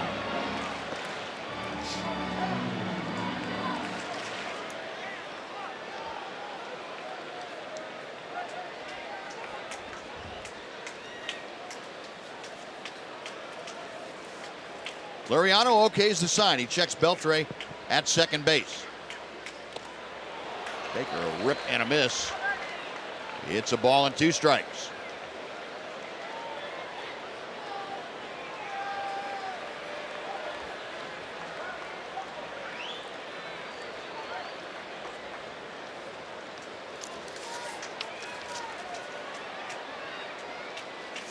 Baker waiting, slightly open stance as Liriano sets. And a foul ball down the right side, back into the seats. Still 1-2, and Liriano still throwing pretty hard. Get that fastball up there in the mid-90s. If you can be crafty with a 95-mile-an-hour fastball, he's crafty. If you're crafty with a 95-mile-an-hour fastball, you're also tough to hit. Yeah, I would think so. Another 1-2 pitch is coming. Check swing, and oh boy, that was a good job of checking his swing right there. I don't know how he did it. You gotta have strong hands to do that, don't you? Let's see. Yeah, he did. He stopped it just in time. So 2-2 now to Baker. Tony Sanchez flashing the signs out for Francisco Liriano. The left-hander is ready. Way outside, and the count has gone full. Well, if Baker can extend this inning, we got Joey Butler, Ranger DH, waiting in the on-deck circle.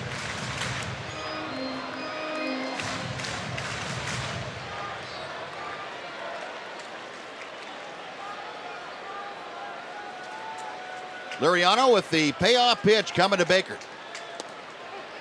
Outside corner call, strike 3. The tailing changeup, and the 5th strikeout of the night is a big one for Liriano. 1 left for the Rangers. We're going to the 7th. 4-1 Pittsburgh.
Pirates with that 4-run lead. They have out-hit the Rangers 9-6.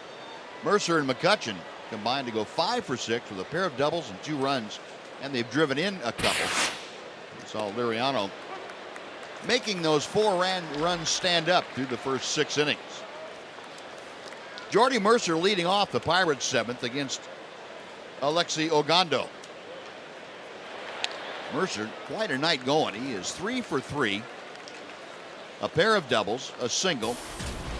He has scored once. Yeah, he had the double that started the 2-out, nobody on rally in the 5th inning. Double, single, single, single, a wild pitch. 3 runs scored in the 5th inning.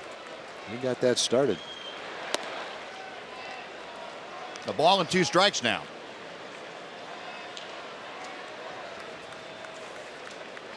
Ogando came on in the 6th inning for Martin Perez.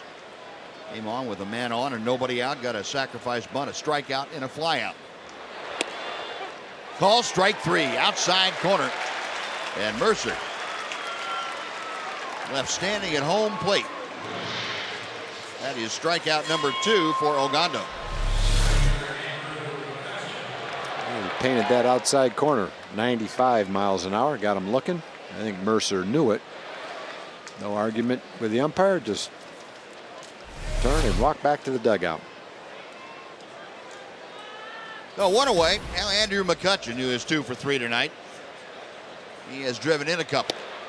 The first pitch to him is breaking ball in the outside corner as Robbie Ross gets some work in, getting loose in the Ranger bullpen. McCutchen, a pair of singles, a run scored. Grounded foul outside third, and the count goes to 0-2.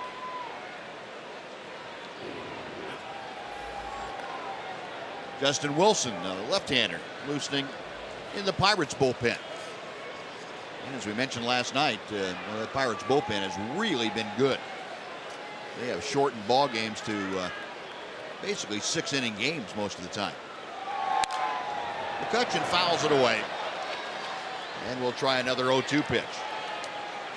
Clint Hurdle's club went through a 4-game losing streak, but they emerged from the mat last night with a 1-0 victory. Mainly on the strength of a team that scores a lot of runs by home runs, and then the bullpen makes their starters' efforts really stand up. Second best bullpen ERA in baseball.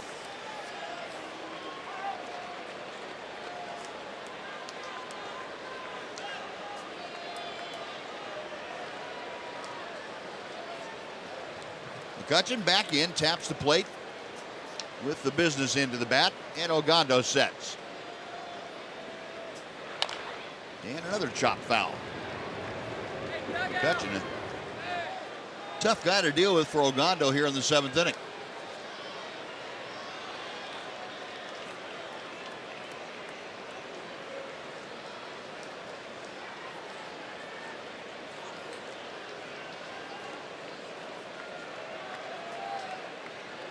Alexi reading the signs from Pierzynski. And the right-hander is set.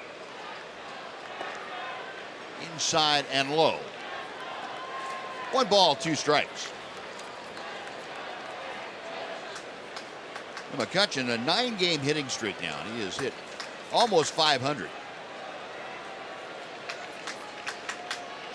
14 for 29. Check swing. Did he go around? No, he did not. The count moves to 2-2.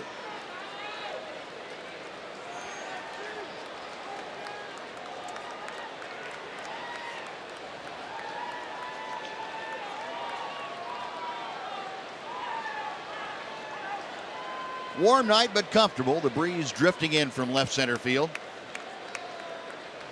Nice crowd on hand to watch this middle game of the 3-game set. And McCutchen, well, came out of his shoes swinging at that Ogando fastball.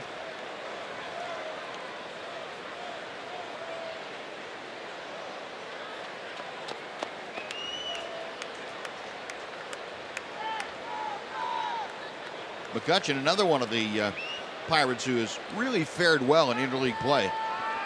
This is his 18th game of the year against the American League. He came in hitting just about 360. That's going to go up a little bit. He has run the count full now with 1 out. You can tell he's feeling good at the plate. He's laying off close pitches. He's fouling off some really tough sliders. And when he gets his pitch, he's having some good swings at it. Payoff pitch. Got him swinging. Yeah, talked him right into that one. Yep. Apparently you had to get him 3-2 and then throw him a curveball and you get him. Yeah, he's a good hitter. Yeah. Last year he hit .327 with 31 home runs.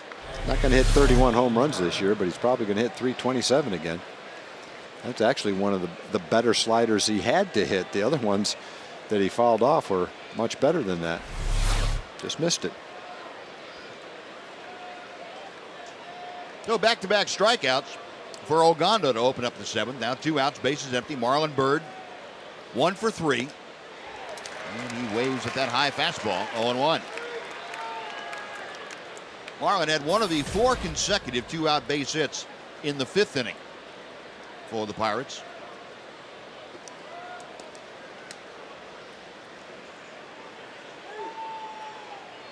Oh, 1 pitch.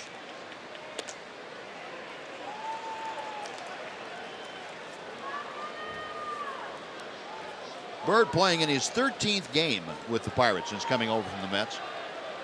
He has hit safely now in 10 of those 13.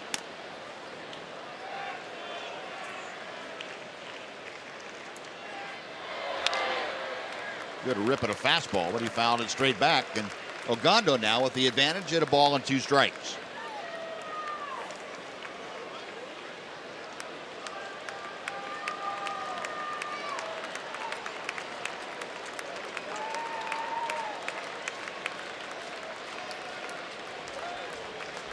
Bird back in there. Ogando okays the sign. And misses outside.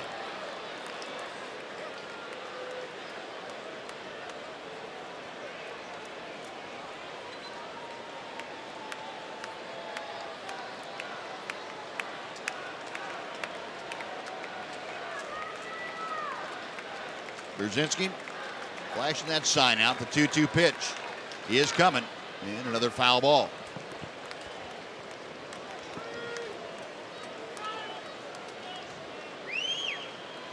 Bird, very quick. Ranger fans remember Marlon Byrd in this ballpark, be able to use alley to alley here and really do some damage. A .305 career average in this ballpark for Byrd. Fans getting behind Ogando, and a little tapper down to first base. Baker takes it to the bag, and that will do it. So a 1-2-3 inning. Second time tonight the Pirates have gone in order. Stretch time at Rangers Ballpark in Arlington. 4-1 Pirates.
Which is also Nolan Ryan Beef Dollar Hot Dog Day.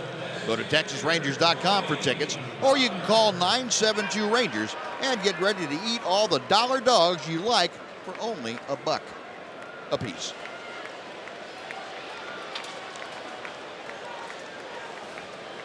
Now the Rangers coming to bat in the bottom of the 7th inning, and they will face a new pitcher coming out of the Pirates bullpen. Justin Wilson, the 26-year-old left-hander, takes over. Joey Butler, who has walked and scored a run and struck out, takes high and outside for ball 1. And pretty good numbers for Justin Wilson. He's 6-1. Great ERA, great opponent's batting average. Opponent's only hitting .192 against him. And in last night's game, the Rangers saw a lefty that looks a little bit like Justin Wilson. Tony Watson was throwing 96, 97 miles an hour from the left side. Next night, a lookalike comes in doing the exact same thing. Pretty good arms out there from the left side. Probably aren't a lot of teams who have 2 left-handed relievers that each come in throwing 97 miles an hour like this. Well, you would hope that if they do, it's your team. No kidding. Kind of important. Man. 2-2. Now the count to Joey Butler. Wilson, a California native, and went to Fresno State briefly. Pirates made him their 5th round draft pick back in 2008. And he misses just off the outside corner. The count has gone full. If I remember right, you said Tony Watson was an 8th round pick last night? Something like that. I believe he was, yeah. So, I guess the point I'm getting to is both of these kids are throwing 96, 97 miles an hour. Neither one of them was a high draft choice. They both have great arms, though. And Joey Butler showing you a great eye as he draws the leadoff walk. Second time he has done that tonight. And let's take time now for a Mazda game break once again. Here's Dana Larson. Dana?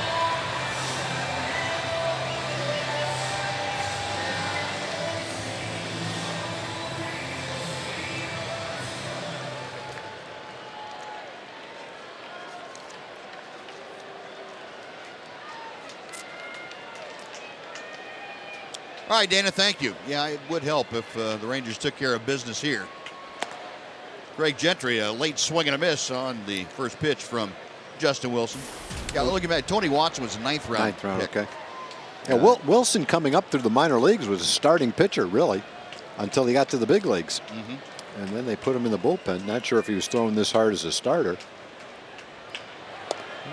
Fastball, strike at the knees. It is 0-2 to Gentry. Greg, a bunt single and a fly ball to left.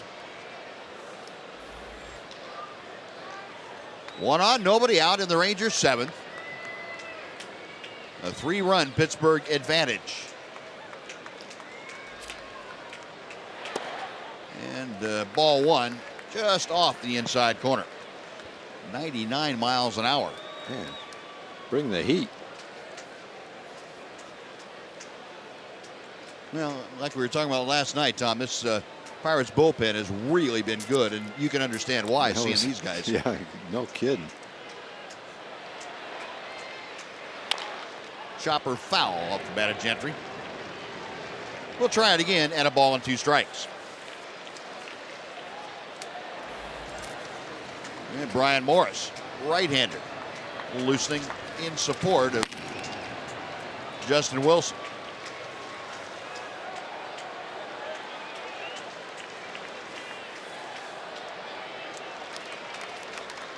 Left-hander sets, and the 1-2. Got him swinging.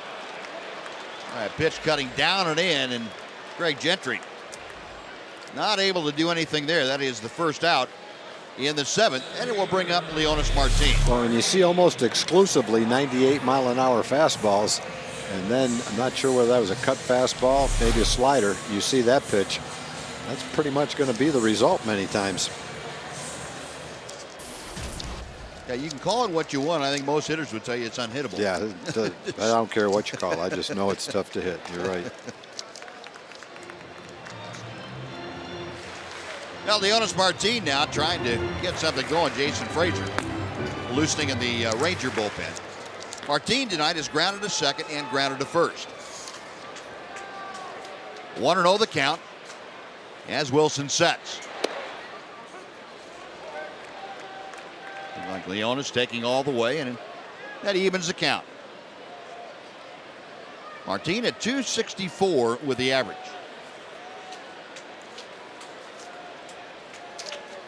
Joey Butler, a modest lead at first, and the pitch is low. 2-1 now.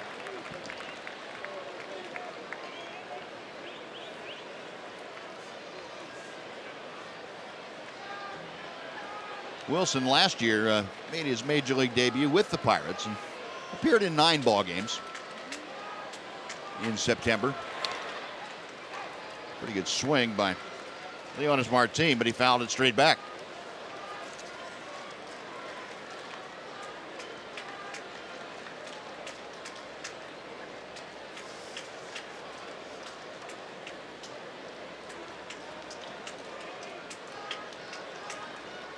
Wilson working to the number 9 man in the Ranger order.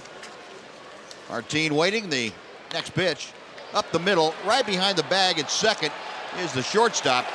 Mercer on to first to complete the double play. 6-3, and that takes care of the leadoff walk to Joey Butler. Well, the Rangers gone to the 7th. We're going to the 8th inning. It's the Pirates 4, the Rangers 1 on Fox Sports Southwest.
It has to be Beth. She's with the Arlington Chamber of Commerce Women's Alliance. Brought 100 of her closest friends here to the ballpark tonight. They call it Tierra Tuesday. Beth, what's this all about?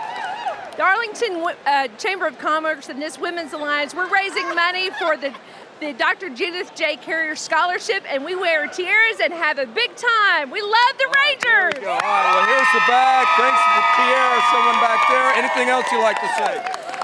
Hey, we'd like to extend an invitation to all the women to come join us with the Women's Alliance, and let's cheer the Rangers to victory. And we got, and hey, I don't think it's just women. They got one guy in the house right here, buddy, huh? Not bad. That's happened. Some kind of mistake. Oh, that's a lucky mistake. I'm having a lot of fun about it. I bet you are. All right, enjoy the game, guys. Appreciate it. Buzz. All right, Jeff. I kind of like Knox's tiara. Did you see the tiara he had on? Yeah. That looked good. Kind of clashed with his outfit, though. Jason Frazier into the ball game, and Gabby Sanchez greets him with a solid single to center field on the first pitch that Frazier throws here in the 8th inning.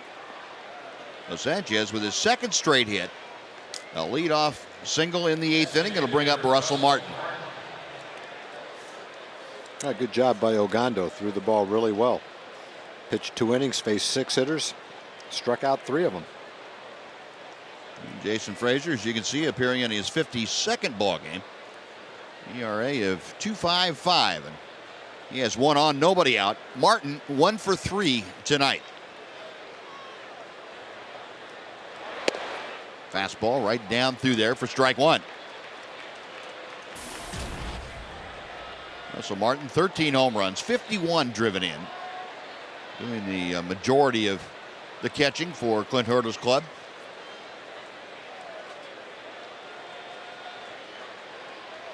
Another one of those guys, a veteran catcher who's really made his presence felt with the relatively young staff for the Pirates. Pops the next pitch foul, and that'll be out of play. Baker and Brzezinski over to have a look, but it's well back into the seats. 0-2 to Martin. Now Jason Frazier, who has been on a pretty good roll, hasn't given up a run in a ball game in over a month, or exactly a month, I should say. A month ago tonight was the last time that he was scored upon. That was just a single run that he gave up. Since then, goose eggs. Asked to keep this at a 4-1 disadvantage for the Rangers. Give them 2 more opportunities if they need them to surpass the Pirates.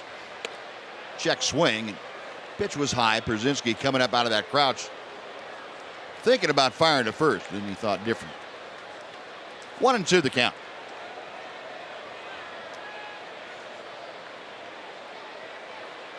Frazier last worked on Sunday afternoon in Anaheim. Worked 2/3 of an inning. Reaching for the ball, Martin skies one to right center field. Into the alley goes Leonys Martin and makes the grab. That ball carried pretty well for Russell Martin, just going out almost one-handing it. It's fairly deep into the right center field alley. But it is out number 1, so Frazier now will deal with Pedro Alvarez with 1 on and 1 out. Alvarez walked twice tonight. Both those walks issued by Martin Perez. Alvarez was the last hitter that Perez faced as he led off the 6th with the walk. And we're going to have a pinch runner for the Pirates. Starling Marte, who we saw last night, is going to pinch run for Gabby Sanchez. So Starling Marte with that great base stealing ability is the primary pinch runner for Clint Hurdle's club, and he is on now in the 8th inning with 1 out. He takes over as the runner at first for Gabby Sanchez. He's on the move. The pitch is swung on a miss. The throw is late. And Marte with the stolen base, and he didn't waste any time. And Marte, for most of the season, was a leadoff hitter for the Pirates. He's got almost 500 at bats. And I would say by the looks of that device on his right hand, the injury that's keeping him out of the lineup must have something to do with his right hand.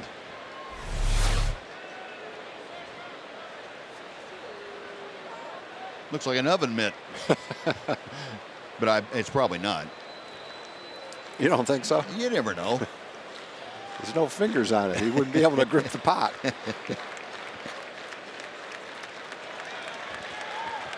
Well, Marte now in scoring position.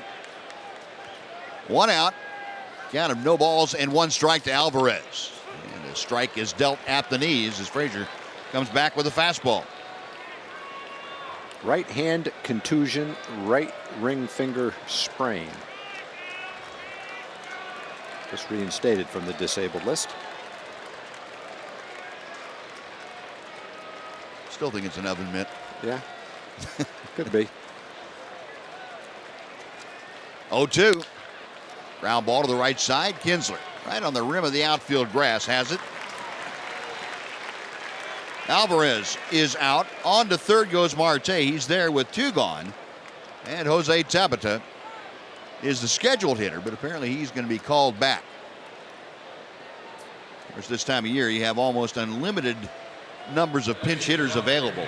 And Clint Hurdle is going to his bench. He's going to pull off Justin Morneau as a pinch hitter. Well, at least for Jason Frazier, it's somebody that he's very familiar with. Morneau, of course, started last night's game, came over from the Twins at the end of August. Alex Presley, the outfielder, went to Minnesota in exchange. Morneau's probably going to go in and play first base anyway.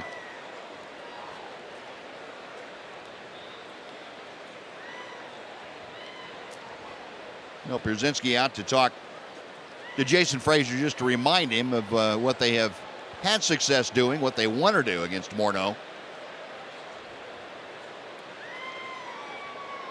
Of course, you got a couple of bases open. If you don't feel comfortable working to Morneau in this situation, down by 3 and a runner at third with 2 outs, you can be extremely careful with him. You've got a right-handed hitter and Tony Sanchez, the catcher, in the on-deck circle.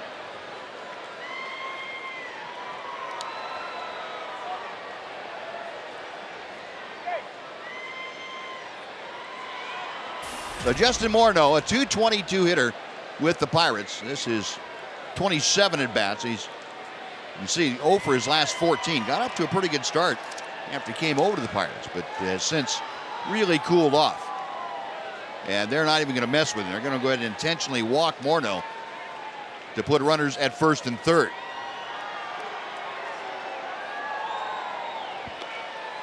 And considering how things turned out last night, that I think Ron Washington is saying, look, we got burned last night. The only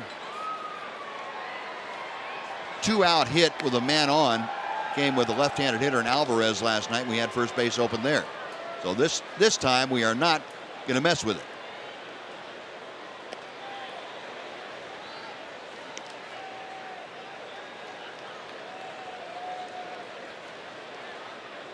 And the fourth wide one is dealt to Morneau. So he draws the intentional walk. Runners at the corners. Tony Sanchez will indeed hit. And well, part of the great weekend coming up. It's going to be a big one. Rangers and A's will be on Big Fox this Saturday. 11:30 Central Time. Start for that ball game, the middle game of that 3-game series. Rangers and the A's on Fox this Saturday afternoon.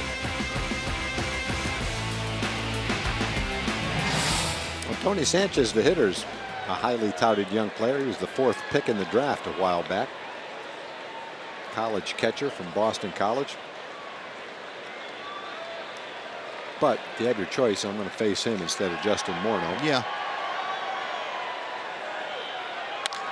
And first ball swinging, he drives one to center. A play out there for Leonys Martin, cruising back. And to his right, he handles it, and that will do it. A leadoff single and an intentional walk. They are both left stranded. Bottom of the 8th coming up, 4-1 Pittsburgh.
I gave you the results of our AT&T Twitter poll tonight. Remember, we asked you for your vote on the American League Rookie of the Year. 86% of you said the Rangers' own Martin Perez. That's no surprise. Having a great rookie campaign. The rest of the votes are pretty well evenly distributed. Archer, Iglesias, Myers, and Straley. We're going to see most of those guys. Matter of fact, we're going to see everybody except Iglesias in the next 10 days or so. See Archer and Myers down in Tampa Bay, and you see Straley over the weekend with the A's. Jason Grilli has come on now to take over. Grilli, 30 saves this year, and he was their closer until he had an arm problem, and Mark Melancon took over, and Clint Hurdle has not changed back. He just likes Grilli in that setup spot. Felix Pie is now in left field, taking over defensively. Grilli and Justin Morneau is at first. Grilli facing the top of the Ranger order.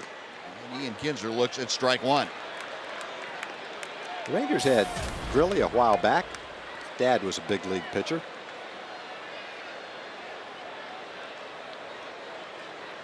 Really had a good arm when he was with the Rangers. Low to mid-90s fastball and a hard slider. But you don't know about a guy until you give him a chance to be a closer, how he's going to respond to it. He certainly responded pretty well. Made the All-Star team.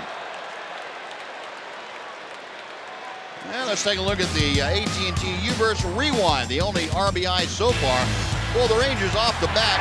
RBN Kinsler, a sliding attempt by Andrew McCutchen. But that double played to Joey Butler with the only Ranger run of the game so far. Trying to at least get Kinsler aboard to start this 8th inning. 0-2 the count, and the pitch is hit hard. Up the alley in left center field. Long run over McCutchen. Well, boy, that ball really hung up for him. And Andrew McCutchen able to track it down for out number 1. Last year as a setup reliever, Grilli struck out 90 in 58 innings. That kind of performance earned him the opportunity to be the closer this year. He took advantage of it.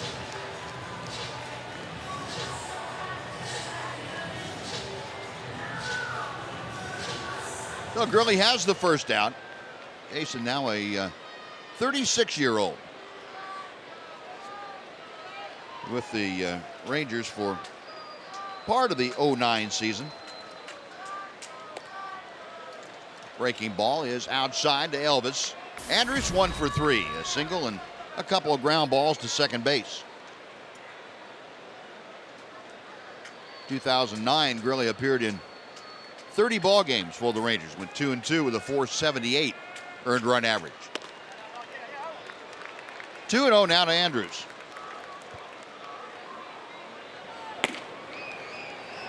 Feliz and Ross in the Ranger bullpen.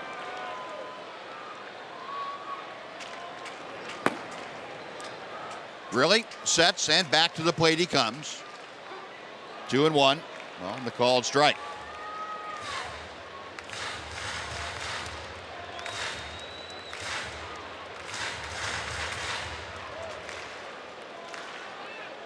Steve Grilli pitched, his dad pitched with the Tigers and the Blue Jays back in the mid and late 70s.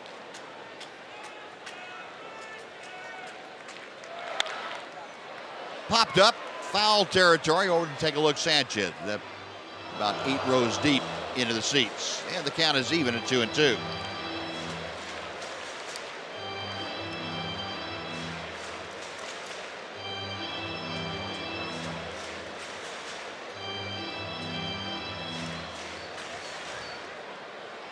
Well, was trying to get something going. The Rangers, with the exception of the inning they scored the run, and even that wasn't exactly a big outburst. They had a leadoff walk, and then 2 outs later, the RBI double. Pitch fouled away. Just have not been able to string together some base hits and get some guys on base to run around like madmen. Hasn't worked that way. And Grilli facing Andrus, trying to ensure that he doesn't get aboard. 2 balls, 2 strikes.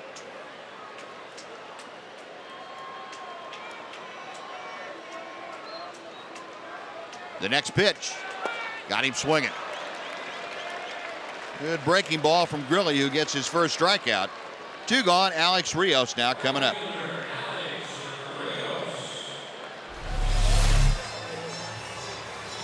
Yeah, good hard breaking ball. Down a little bit out of the strike zone. That looks like it could be his strikeout pitch right there.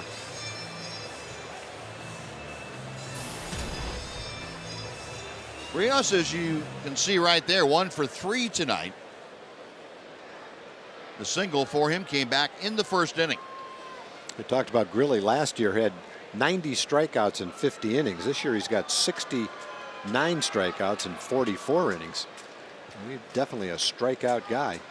It looks like he's kind of developed into it later on in his career in his mid-30s. Yeah, I think he had the arm problems during and after his time with the Rangers, and really wasn't at 100%. But once he got his arm healthy, I think he's figured out the best way to use his stuff. Sure has. 0-1 to Rios.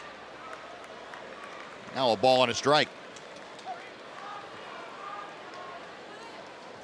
Signed with the Pirates organization after sitting out all of 2010. Grilli signed minor league contract, went to AAA in 2011 to start off, and then came up with the Pirates and had 28 appearances for him in 2011. There's a drive down the right field line. That is in. Bird over to cut it off. Rios going for two. The throw not nearly in time, and Alex Rios slides in with a 2-out double. A couple more hits for Alex. Rangers trying to get back in the game, down by 3 runs late in the game against a very difficult to hit Pirate bullpen.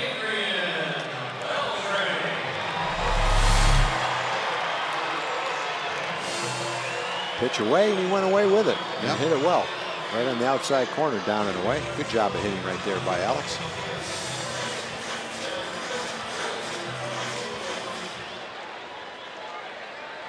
Boy, Rios, showing you how much territory he can cover in a very short period of time.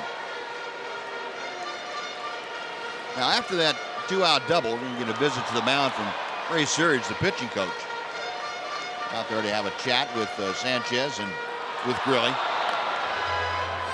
Watson, the left-hander that we saw last night, Tony Watson, loosening very quickly in that Pirate bullpen. You would probably think that Clint Hurdle's looking ahead to A.J. Pierzynski with the left-hander if Beltre gets aboard.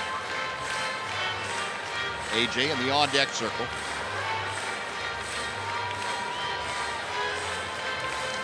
So a brief conference, and now Beltre steps in 1 for 2 tonight. He has had 3 good at-bats, though. He lined out sharply to right field in the first, walked in the fourth, and then doubled to left center field in the 6th. Big breaking ball. That is a strike to the outer part of the plate.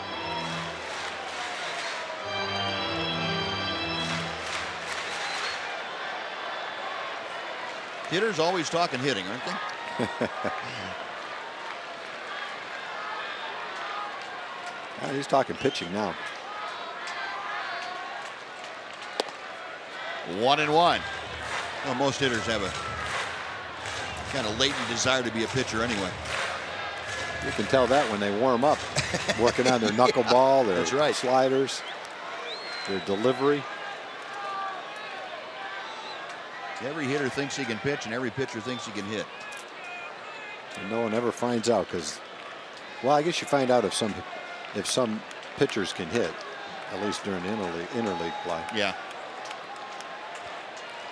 1 ball, 1 strike. Beltre waiting, Grilli set.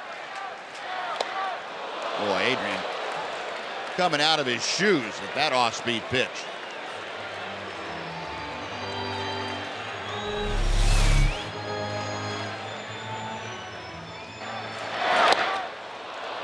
I think he was looking for something like that. He was right on it. It looked like a pretty good pitch to hit.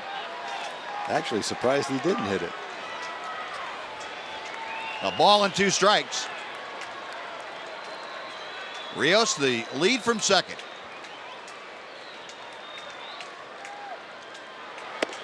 High and tight. Now 2-2.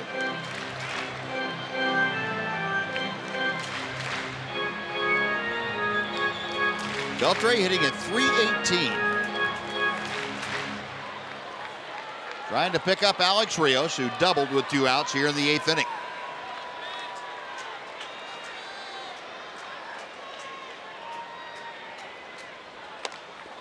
Little tapper foul. I don't know how in the world Beltre reached that. That's one you say, well, if a batter swings at that, he's going to be out. Somehow he did get a little piece of it.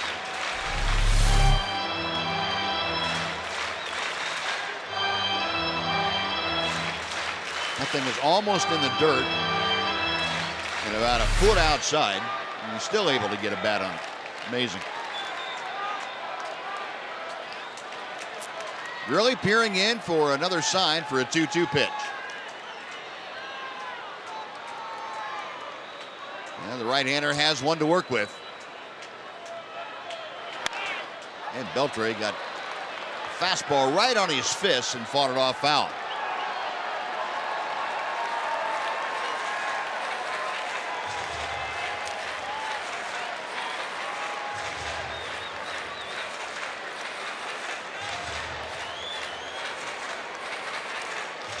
Really out of the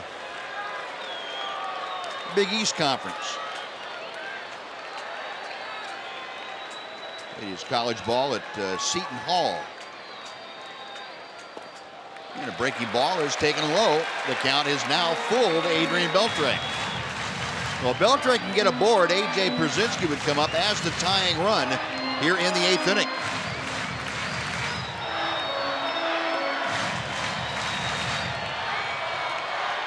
Two pretty intense competitors right here with Grilli facing Beltre. This crowd of just over 36,000 now starting to get into this game. Payoff pitch, line to right field, dying in a hurry, it's down for a hit. Rios will score. Beltre with the RBI single, and the lead is cut to 2. It is 4-2 Pirates. That was a great battle, and another good at bat for Adrian, who's got a single, a double, a walk, and a line shot to right field for an out. So he's had good at bats all night long. Rangers put a run on the board, get the tying run to the plate, and that's going to bring Clint Hurdle out to the mound. High fastball, he fought it off, dumped it right in front of Marlon Byrd for an RBI. And that coming on the heels of a streak that saw Adrian Beltre go 1 for 22 in his last opportunities with runners in scoring position. Good to see, and Rangers really need Adrian to get back to where he is tonight. Well, pitching change underway. We'll take a timeout. Back after this on Fox Sports Southwest.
AT&T U-Burst gets you up on the matchup for tomorrow at 1 o'clock right here on Fox Sports Southwest. A.J. Burnett for the Pirates.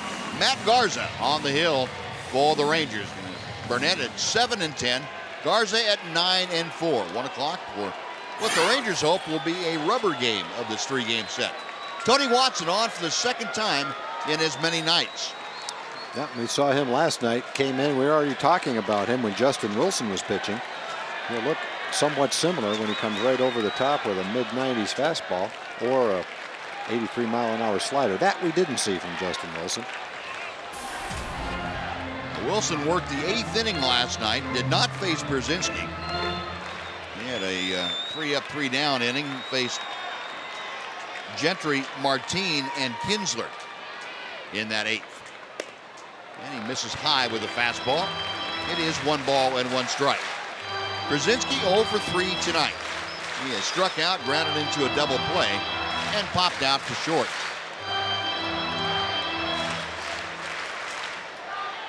Rangers trailing 4-2. Brzezinski, the tying run at the plate here. And he loops one down the left side. That's going to be back into the first row of seats near the tarpaulin down there. And A.J. now down on the count, 1-2.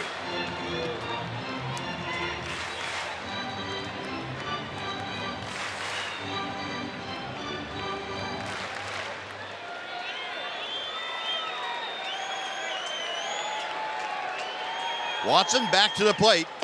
Way outside. I don't know how in the world Sanchez got a glove on that, but he did. Watson with the very lively arm, and sometimes he gets away from it. 28-year-old out of Sioux City, Iowa. We mentioned Pittsburgh's 9th round pick back in 2007. Left-hander ready again. The 2-2 is on the way. Line drive, base hit down the right field line. Bird over to get it. Beltre at third being held up. Into second with a double is Pierzynski. And the Rangers have the tying runs aboard with 2 outs in the 8th. AJ puts up some great at-bats against tough left-handed pitching. You got a guy throwing 96 miles an hour. He drops a slider, looked like on the outside corner. AJ just reached down and ripped that ball down the right field line. That wasn't a soft line drive. He ripped it. Now, he's tough to pitch to, boy. And we're going to have a pinch runner for him. Angel Beltre out there to run for Pierzynski at second. He's carrying the tying run in this ballgame. Ball's down and away. Reaches out, just kind of flicks it and turn it into a rope.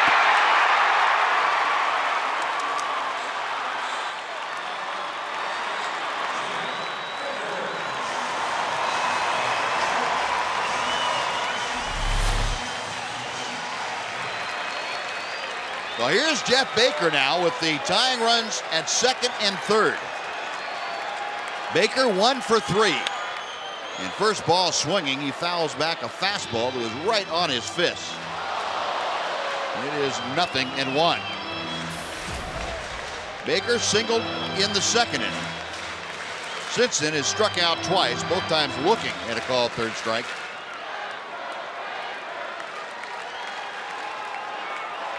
Ranger bench up, getting ready to explode.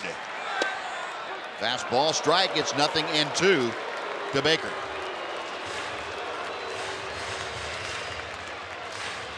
You know, the Rangers putting together a 2-out rally here in the 8th inning. Very much like the Pirates did in their 5th. Rangers trying to counter that with one in the 8th. 0-2 pitch. Another fastball on his fist. Yeah, Baker staying alive.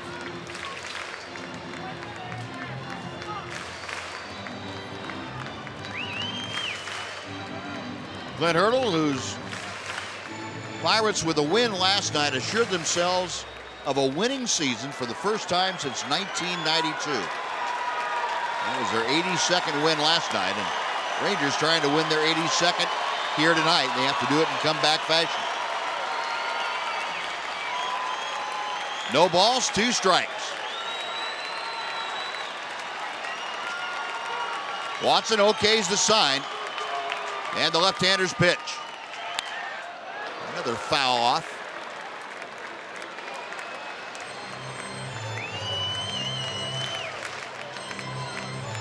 So Baker having a good at bat here against Watson. Very much the way that Beltre did against Jason Grilli before he was able to single. They're just trying to have the same kind of rally the Pirates had in their 3-run inning. 2 outs, nobody on. Trying to get 4 straight hits. Pulled foul down the left side. Well, he's pounding him with fastballs and took something off. Jeff was just a little bit out in front of it.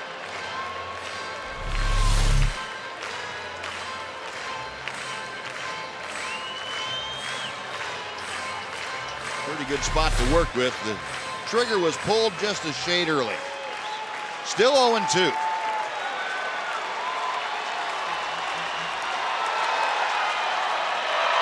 Got him swinging. A high fastball at 94. Baker strikes out. The Rangers come up with a run on 3 hits, but strand 2. So we're going to the 9th inning here in Arlington. It's now the Pirates 4, the Rangers 2 on Fox Sports Southwest.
Top of the ninth, 4-2. The Rangers still with some work to do. We'll be here after the game to break it all down with the Esurance Rangers Live post-game show. Mark McLemore and myself will be breaking this one down from top to bottom. Hopefully we'll be talking about a Rangers come-from-behind victory in the ninth inning.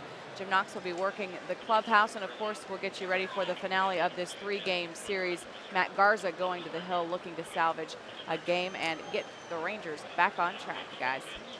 All right, Emily, thank you. Now, Robbie Ross has entered the game now. We'll pitch the ninth inning. Robbie had a little bit of a meltdown the other day in Oakland. He gave up 4 consecutive hits and 4 runs without retiring a hitter. This is his first opportunity to work since that game on the 4th, and he's working to a new catcher now as Giovanni Soto comes in and takes over behind the plate. Now Ross facing the top of the order. Neil Walker, the second baseman, leading things off. Walker, Mercer, and McCutchen against Ross. Walker 0 for 1. He came in as a pinch hitter in the 6th inning. Flied out to left field.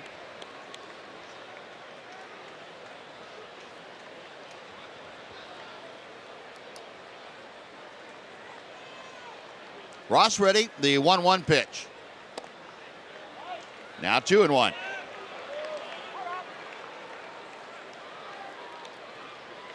Mark Melancon, the closer for the Pirates, is ready for the bottom of the 9th inning. Little pop-up foul that will reach the seats, and it also evens the count now at 2-2.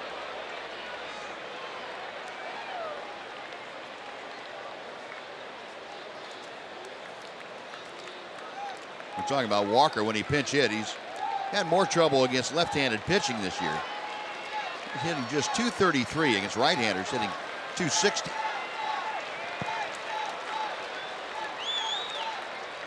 Ross okays the sign, the 2-2 pitch. Now a full count.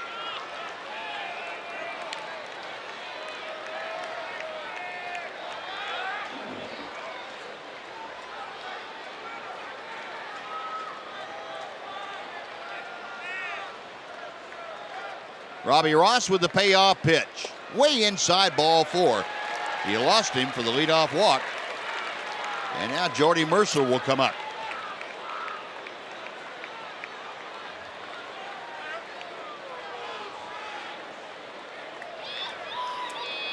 And Ron Washington on his way out to the mound. He wants some help coming in from the bullpen. So Ross unable to get the first hitter that he faces. And it will be the last hitter that he faces here tonight. A leadoff walk. And with Jordy Mercer coming up, we're going to have Joakim Soria coming in from the bullpen. So another timeout on the pitching change. Back after this and a 4-2 Pirates lead.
Dan O'Toole anchor Fox Sports Live, joined by Donovan McNabb, Gary Payton, Andy Roddick, and Carissa Thompson. They'll bring you everything you need to know about the world of sports.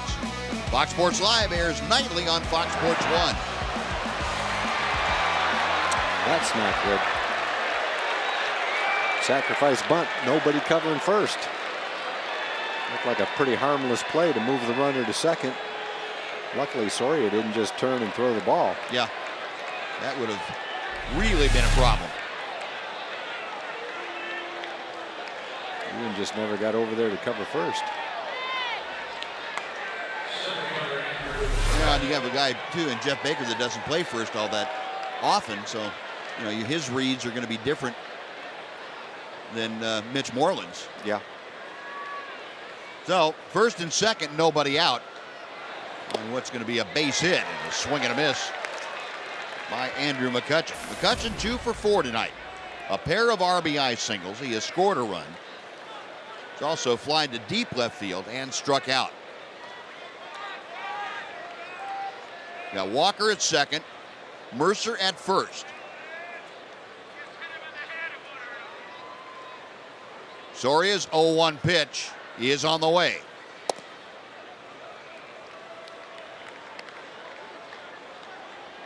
And in Minnesota, the Twins came up with 2 in the bottom of the 8th inning, and they take a 1-run lead to the 9th against Oakland.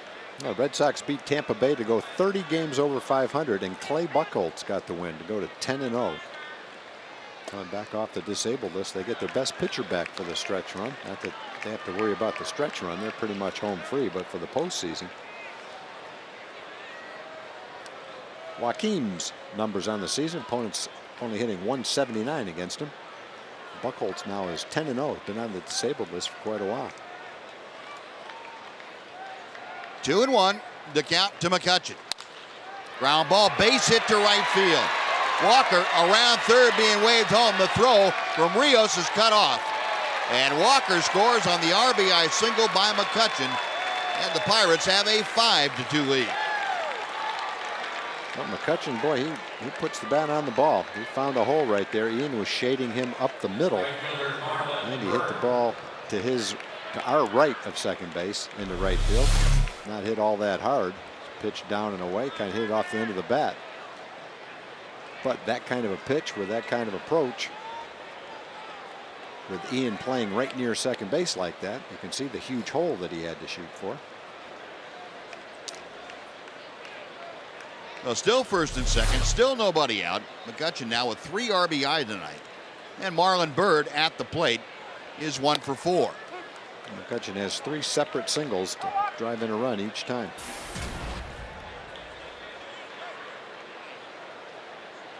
Byrd singled in the 5th and came around to score in that frame. Pirates now with a dozen hits against 5 Ranger pitchers.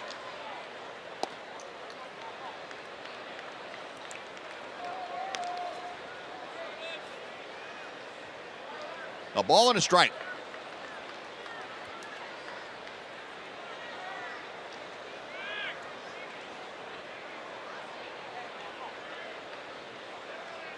Soria, a long look in. Now the right-hander's ready. A check of second.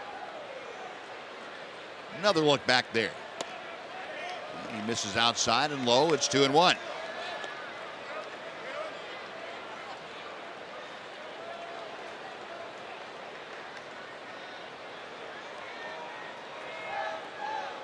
McCutchen at first. He is trailing Jordy Mercer.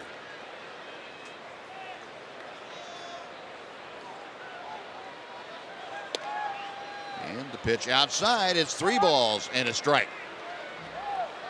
Soria not missing by a lot, but missing by enough. And he has fallen behind at 3-1 to Byrd. Byrd to be followed by Felix Pie.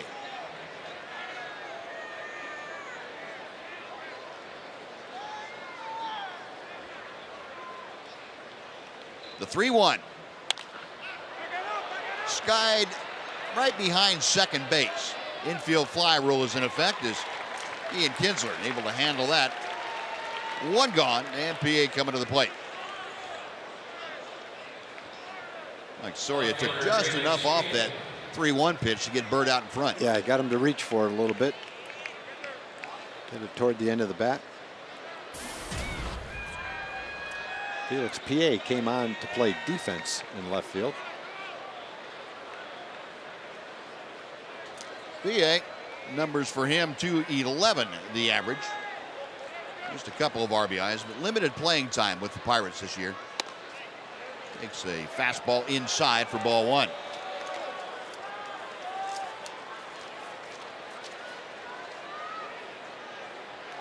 PA 0 for his last 11 trips to the plate. This is 18th game since joining the Pirates on the 21st of August.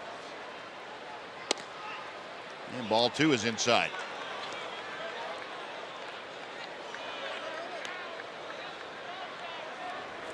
Joseph Ortiz, Michael Kirkman, a pair of left-handers loosening in that Ranger bullpen.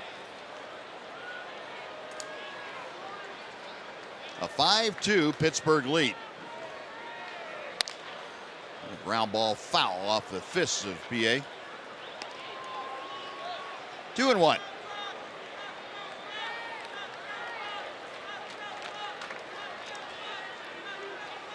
Soria entered the ball game after the leadoff man walked against Robbie Ross. Washington brought Soria in, then a botched sacrifice bunt attempt by the Rangers. And nobody covering first. Put a couple on with nobody out. Then Andrew McCutchen had the RBI single. Pop up to Bird for the first out, and Soria now working with the 2-2 count to Felix Pie.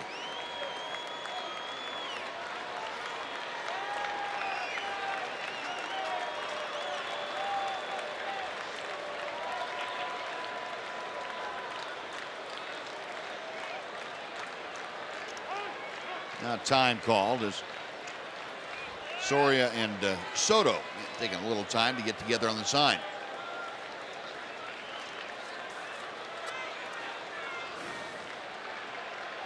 Got him swinging. It took a little off. Looked like a changeup, that slow curveball.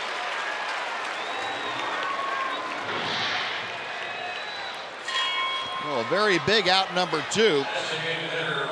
And now Soria will deal with Russell Martin. Looks a little bit like Yu Darvish's slow curveball. Darvish is even slower than that, though. Yeah, it was a little bit How do you faster. throw it any slower than that? I don't know. Get it to do that.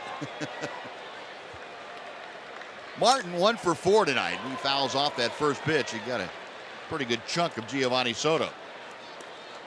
Yu Darvish, and Derek Holland, Joey Butler, Jim Adducey, and company.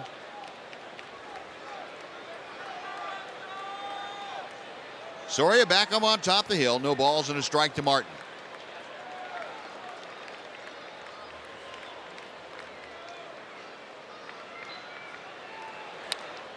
Foul back.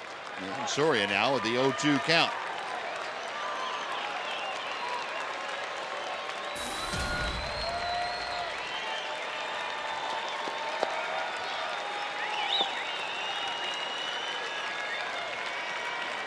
Mercer, the runner at second. Andrew McCutchen at first. 2 outs and 0-2 count to Russell Martin. Got him swinging. That's a pretty good pitch the today. string on that hook, and back-to-back strikeouts. The Pirates come up with a run on a couple of hits they strand to. Bottom of the ninth, it'll be Butler, Gentry, and Martin. The Rangers trailing by 3.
Brought to you by the Build Ford Tough sales event at your Texas Ford dealer. Ford is the best in Texas. By AT&T UVerse TV. Check availability at 1-800-PICK-ATT. Rethink possible. And by Progressive. Visit Progressive.com today. Well, 5-2, the Pirates adding a very big run in that top of the ninth inning. Now the closer for Flint Hurdles Club, Mark Melanson, who picked up his save last night. On in relief here tonight and looking for another save. It would be his 13th of the year.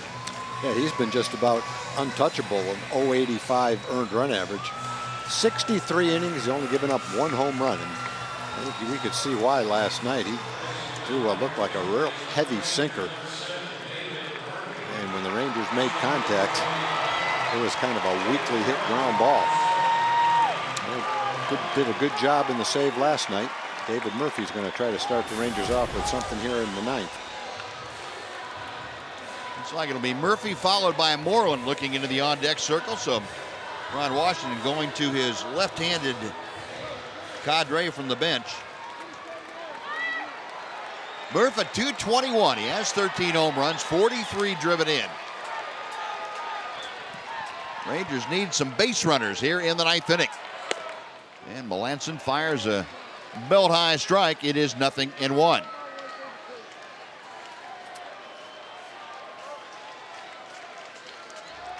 Murph did not have an at-bat last night, although he took over for Jim Adduci after Adduci had started in left field and hurt his bicep, got a cramp in his bicep when he struck out. Murphy came on defensively and then was pinch hit for in the eighth inning by Craig Gentry.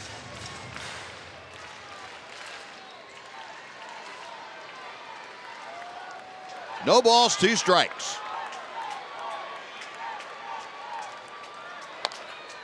Chopper right down the first baseline that veers off into foul territory. And we will come back and try it again.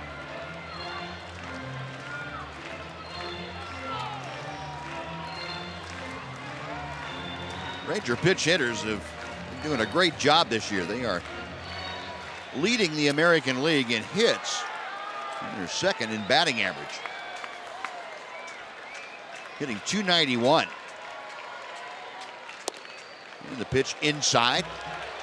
1 ball, 2 strikes. Ranger pinch hitters this year are 30 for 103.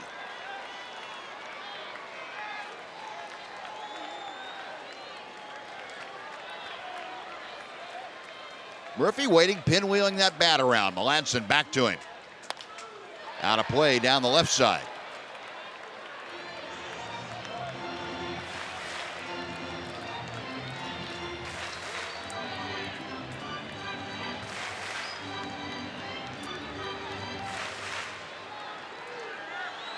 Murphy this year 4 for 10 as a pinch hitter. Again the 1-2. 2-2. And Murph having a good at bat. Yep, gotta have some base runners. Melanson likes to throw that 93-mile-an-hour pitch and make it cut into the left-hand hitters. A little movement makes it really tough. Right-hander back to Murphy. And Murph just spoiling a pitch down and away. Pretty good job. Melanson had him reaching and off balance.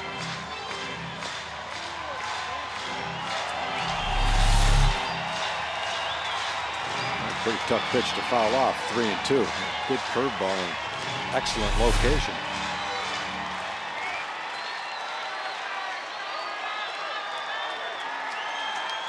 Two balls, 2 strikes. Melanson to the wind. Got him swinging. And the out will be recorded at first as Murphy went after a pitch in the dirt. Melanson gets the strikeout. That is 1 away. And Mitch Moreland now will pinch hit for Craig Gentry. Well, both times the 3-2 pitch was a curveball breaking straight down. First one was a borderline strike, that one out of the strike zone, but he still got David to swing at it.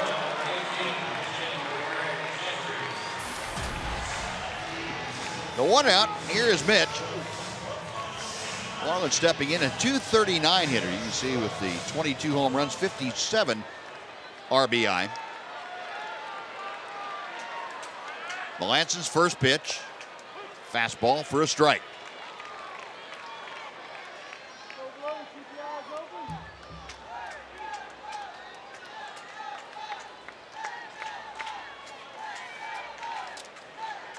Now the 0-1. Couldn't check his swing. And Mitch now on an 0-2 hole. Moreland 1 for 6 this year as a pinch hitter. That 2-run home run in Chicago about a month ago.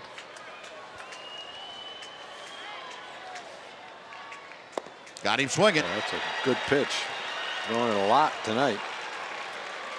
Well, Melanson has struck out both pinch hitters, Murphy and now Moreland. 2 away, and Leonys Martin coming up. Goes straight down. Yep. That's that old 12-6 curveball you heard talked about. Yeah, that's a good one. Hard to throw, hard to hit. Well, the last hope for the Rangers, at least to keep something going here in the 9th inning. Leonys Martin, and he takes inside for ball 1. Martin tonight has grounded out all 3 times that he's come to the plate. Once into a double play. Melanson struck out 60 in 63 innings and only walked 8. 2 balls, no strikes.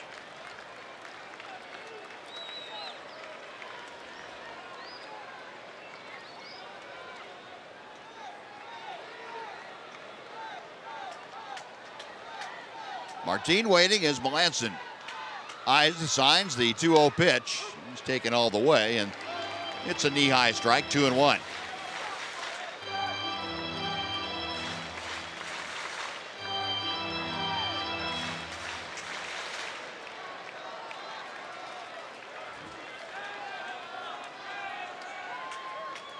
The wind and the 2-1 pitch. Broken bat looper up the middle. That is going to be off the glove of the shortstop Mercer. He would not have had a play anyway. And the Rangers have life in the 9th inning as Leonys Martin aboard with a 2-out single.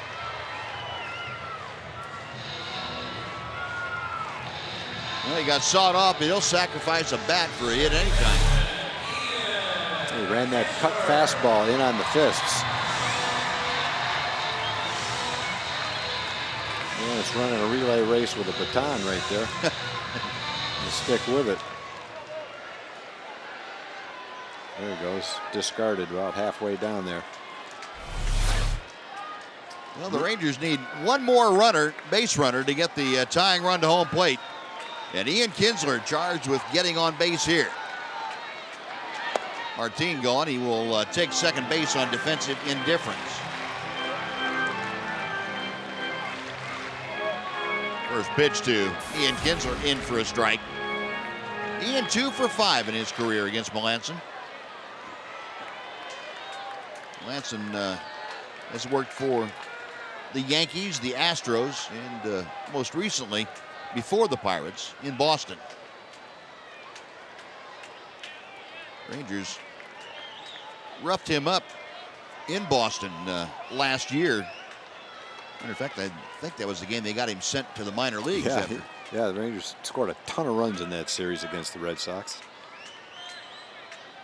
In the dirt, 1 ball, 1 strike. Kinsler had the RBI double in the 5th inning. Drove in his 59th run of the year.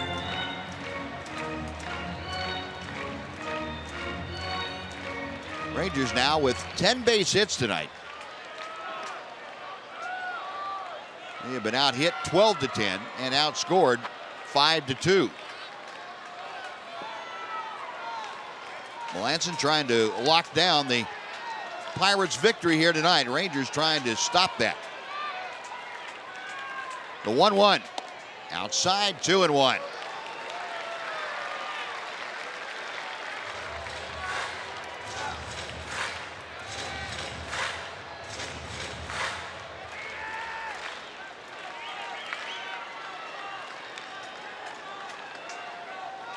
Kinsler, that look of determination on his face as he awaits the 2-1 pitch. Outside, 3 balls and a strike. Well, he had now one wide one of getting aboard and bringing Elvis Andrus to the plate as the tying run in this game. And Clint Hurdle getting a little bit uneasy as he talks with Ray Surridge, the pitching coach. 3-1 with 2 outs. Melanson ready. And Kinsler a drive to left center. That's down for a hit. Around third, Martin will score, and Kinsler with another RBI base hit. This is a 2-out single, and it's a 5-3 lead for the Pirates. And Elvis Andrus coming to the plate as the tying run here in the 9th inning. The 11th base hit for the Rangers. The Rangers had men on second and third in the 8th inning. And on second would have been the tying run. There's that cut fastball that cuts right to the middle of the plate. Ian puts a good swing on it and rips that double to left center field. Trying to extend the rally here with 2 outs. So Elvis comes up with Kinsler at first and 2 away. Rangers down by a pair. Elvis 1 for 4 tonight. And he's out in front of that pitch and cues it right off the end of the bat. No balls and a strike. I think Elvis might have been a little bit over-amped for that swing. Yeah, he doesn't want to be thinking home run right here. Although he's hit a couple in the last couple weeks. Yeah. He'll take a base hit, though. Melanson, a check of Kinsler. And he drops that big hook in. Well, now Elvis down to the final strike available to the Rangers. 0-2.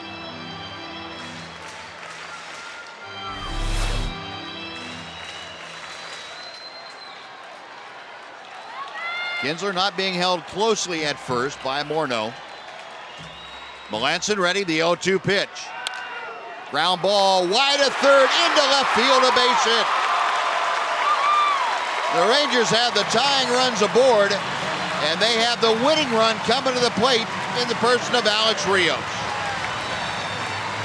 The last inning, there were 2 outs and nobody on. The Rangers got a double, a single, and a double. 1 run, men on second and third. Couldn't get any more. Today it was 2 straight strikeouts for Melanson, and now 3 straight singles. It made it a little bit interesting.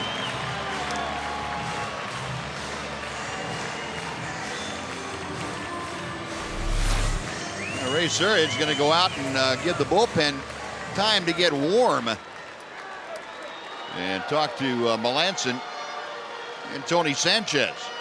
Well, Melanson's thrown 23 pitches to get 2 outs here in the 9th inning. Well, with Kinsler at second, Andrus at first, Alex Rios stepping to the plate, 2 for 4 tonight. He has singled, he has doubled, and he has scored a run. Well, you'd love to see Adrian Beltre get a shot here in the 9th inning. Definitely. Adrian in that on-deck circle. Melanson ready to go as Rios steps in. Ranger bench right up on the top step. Pitch inside, almost hit him. Ball 1. Now the Rangers looking out toward that scoreboard. They see the Minnesota-Oakland score up there with the Twins winning 4-3 tonight. That game is a final. On the board in plain sight for everyone. 1-0 pitch coming to Rios. Now time call.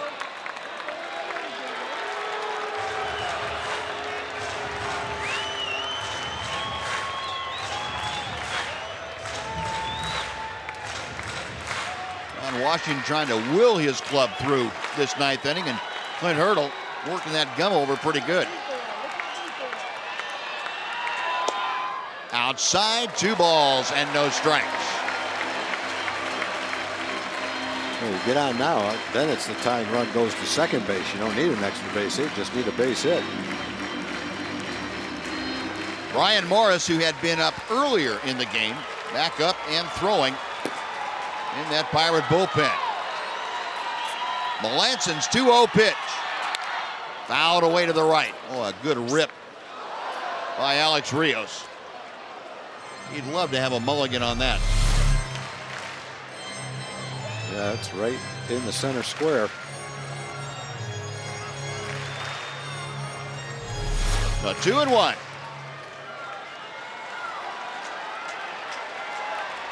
Melanson nods his head yes. And he's going to turn around and throw to second. Ian Kinsler just kind of walking off second. He was going to go to third. There's no reason to go to third right now. You're down by 2 runs. Let the hitter hit. It's like a wasted base.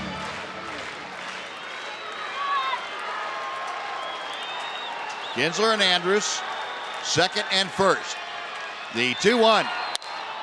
Up the middle, by the dive, and shortstop into center. Kinsler will score. Elvis around to third. It is a 5-4 Pirates lead as Alex Rios comes through with the RBI base hit. And Adrian Beltre will get a chance here in the ninth. The Rangers doing some 2-out hitting the last 2 innings. It was 3 straight hits last inning. This inning it's 4 straight hits. Need 1 more.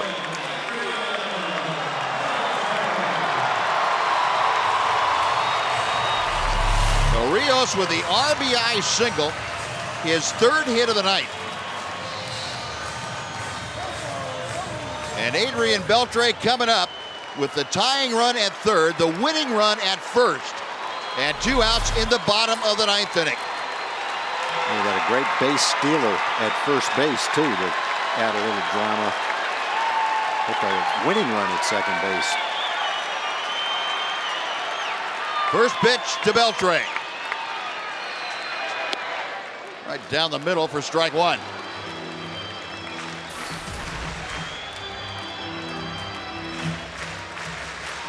Two for 5, Adrian Beltre against Mark Melanson. One of those 2, a home run. Andrus, the tying run at 3rd. Alex Rios, the winning run at 1st. The 0-1 pitch. Late swing and a miss. It is 0-2, and again the Rangers down to their final strike.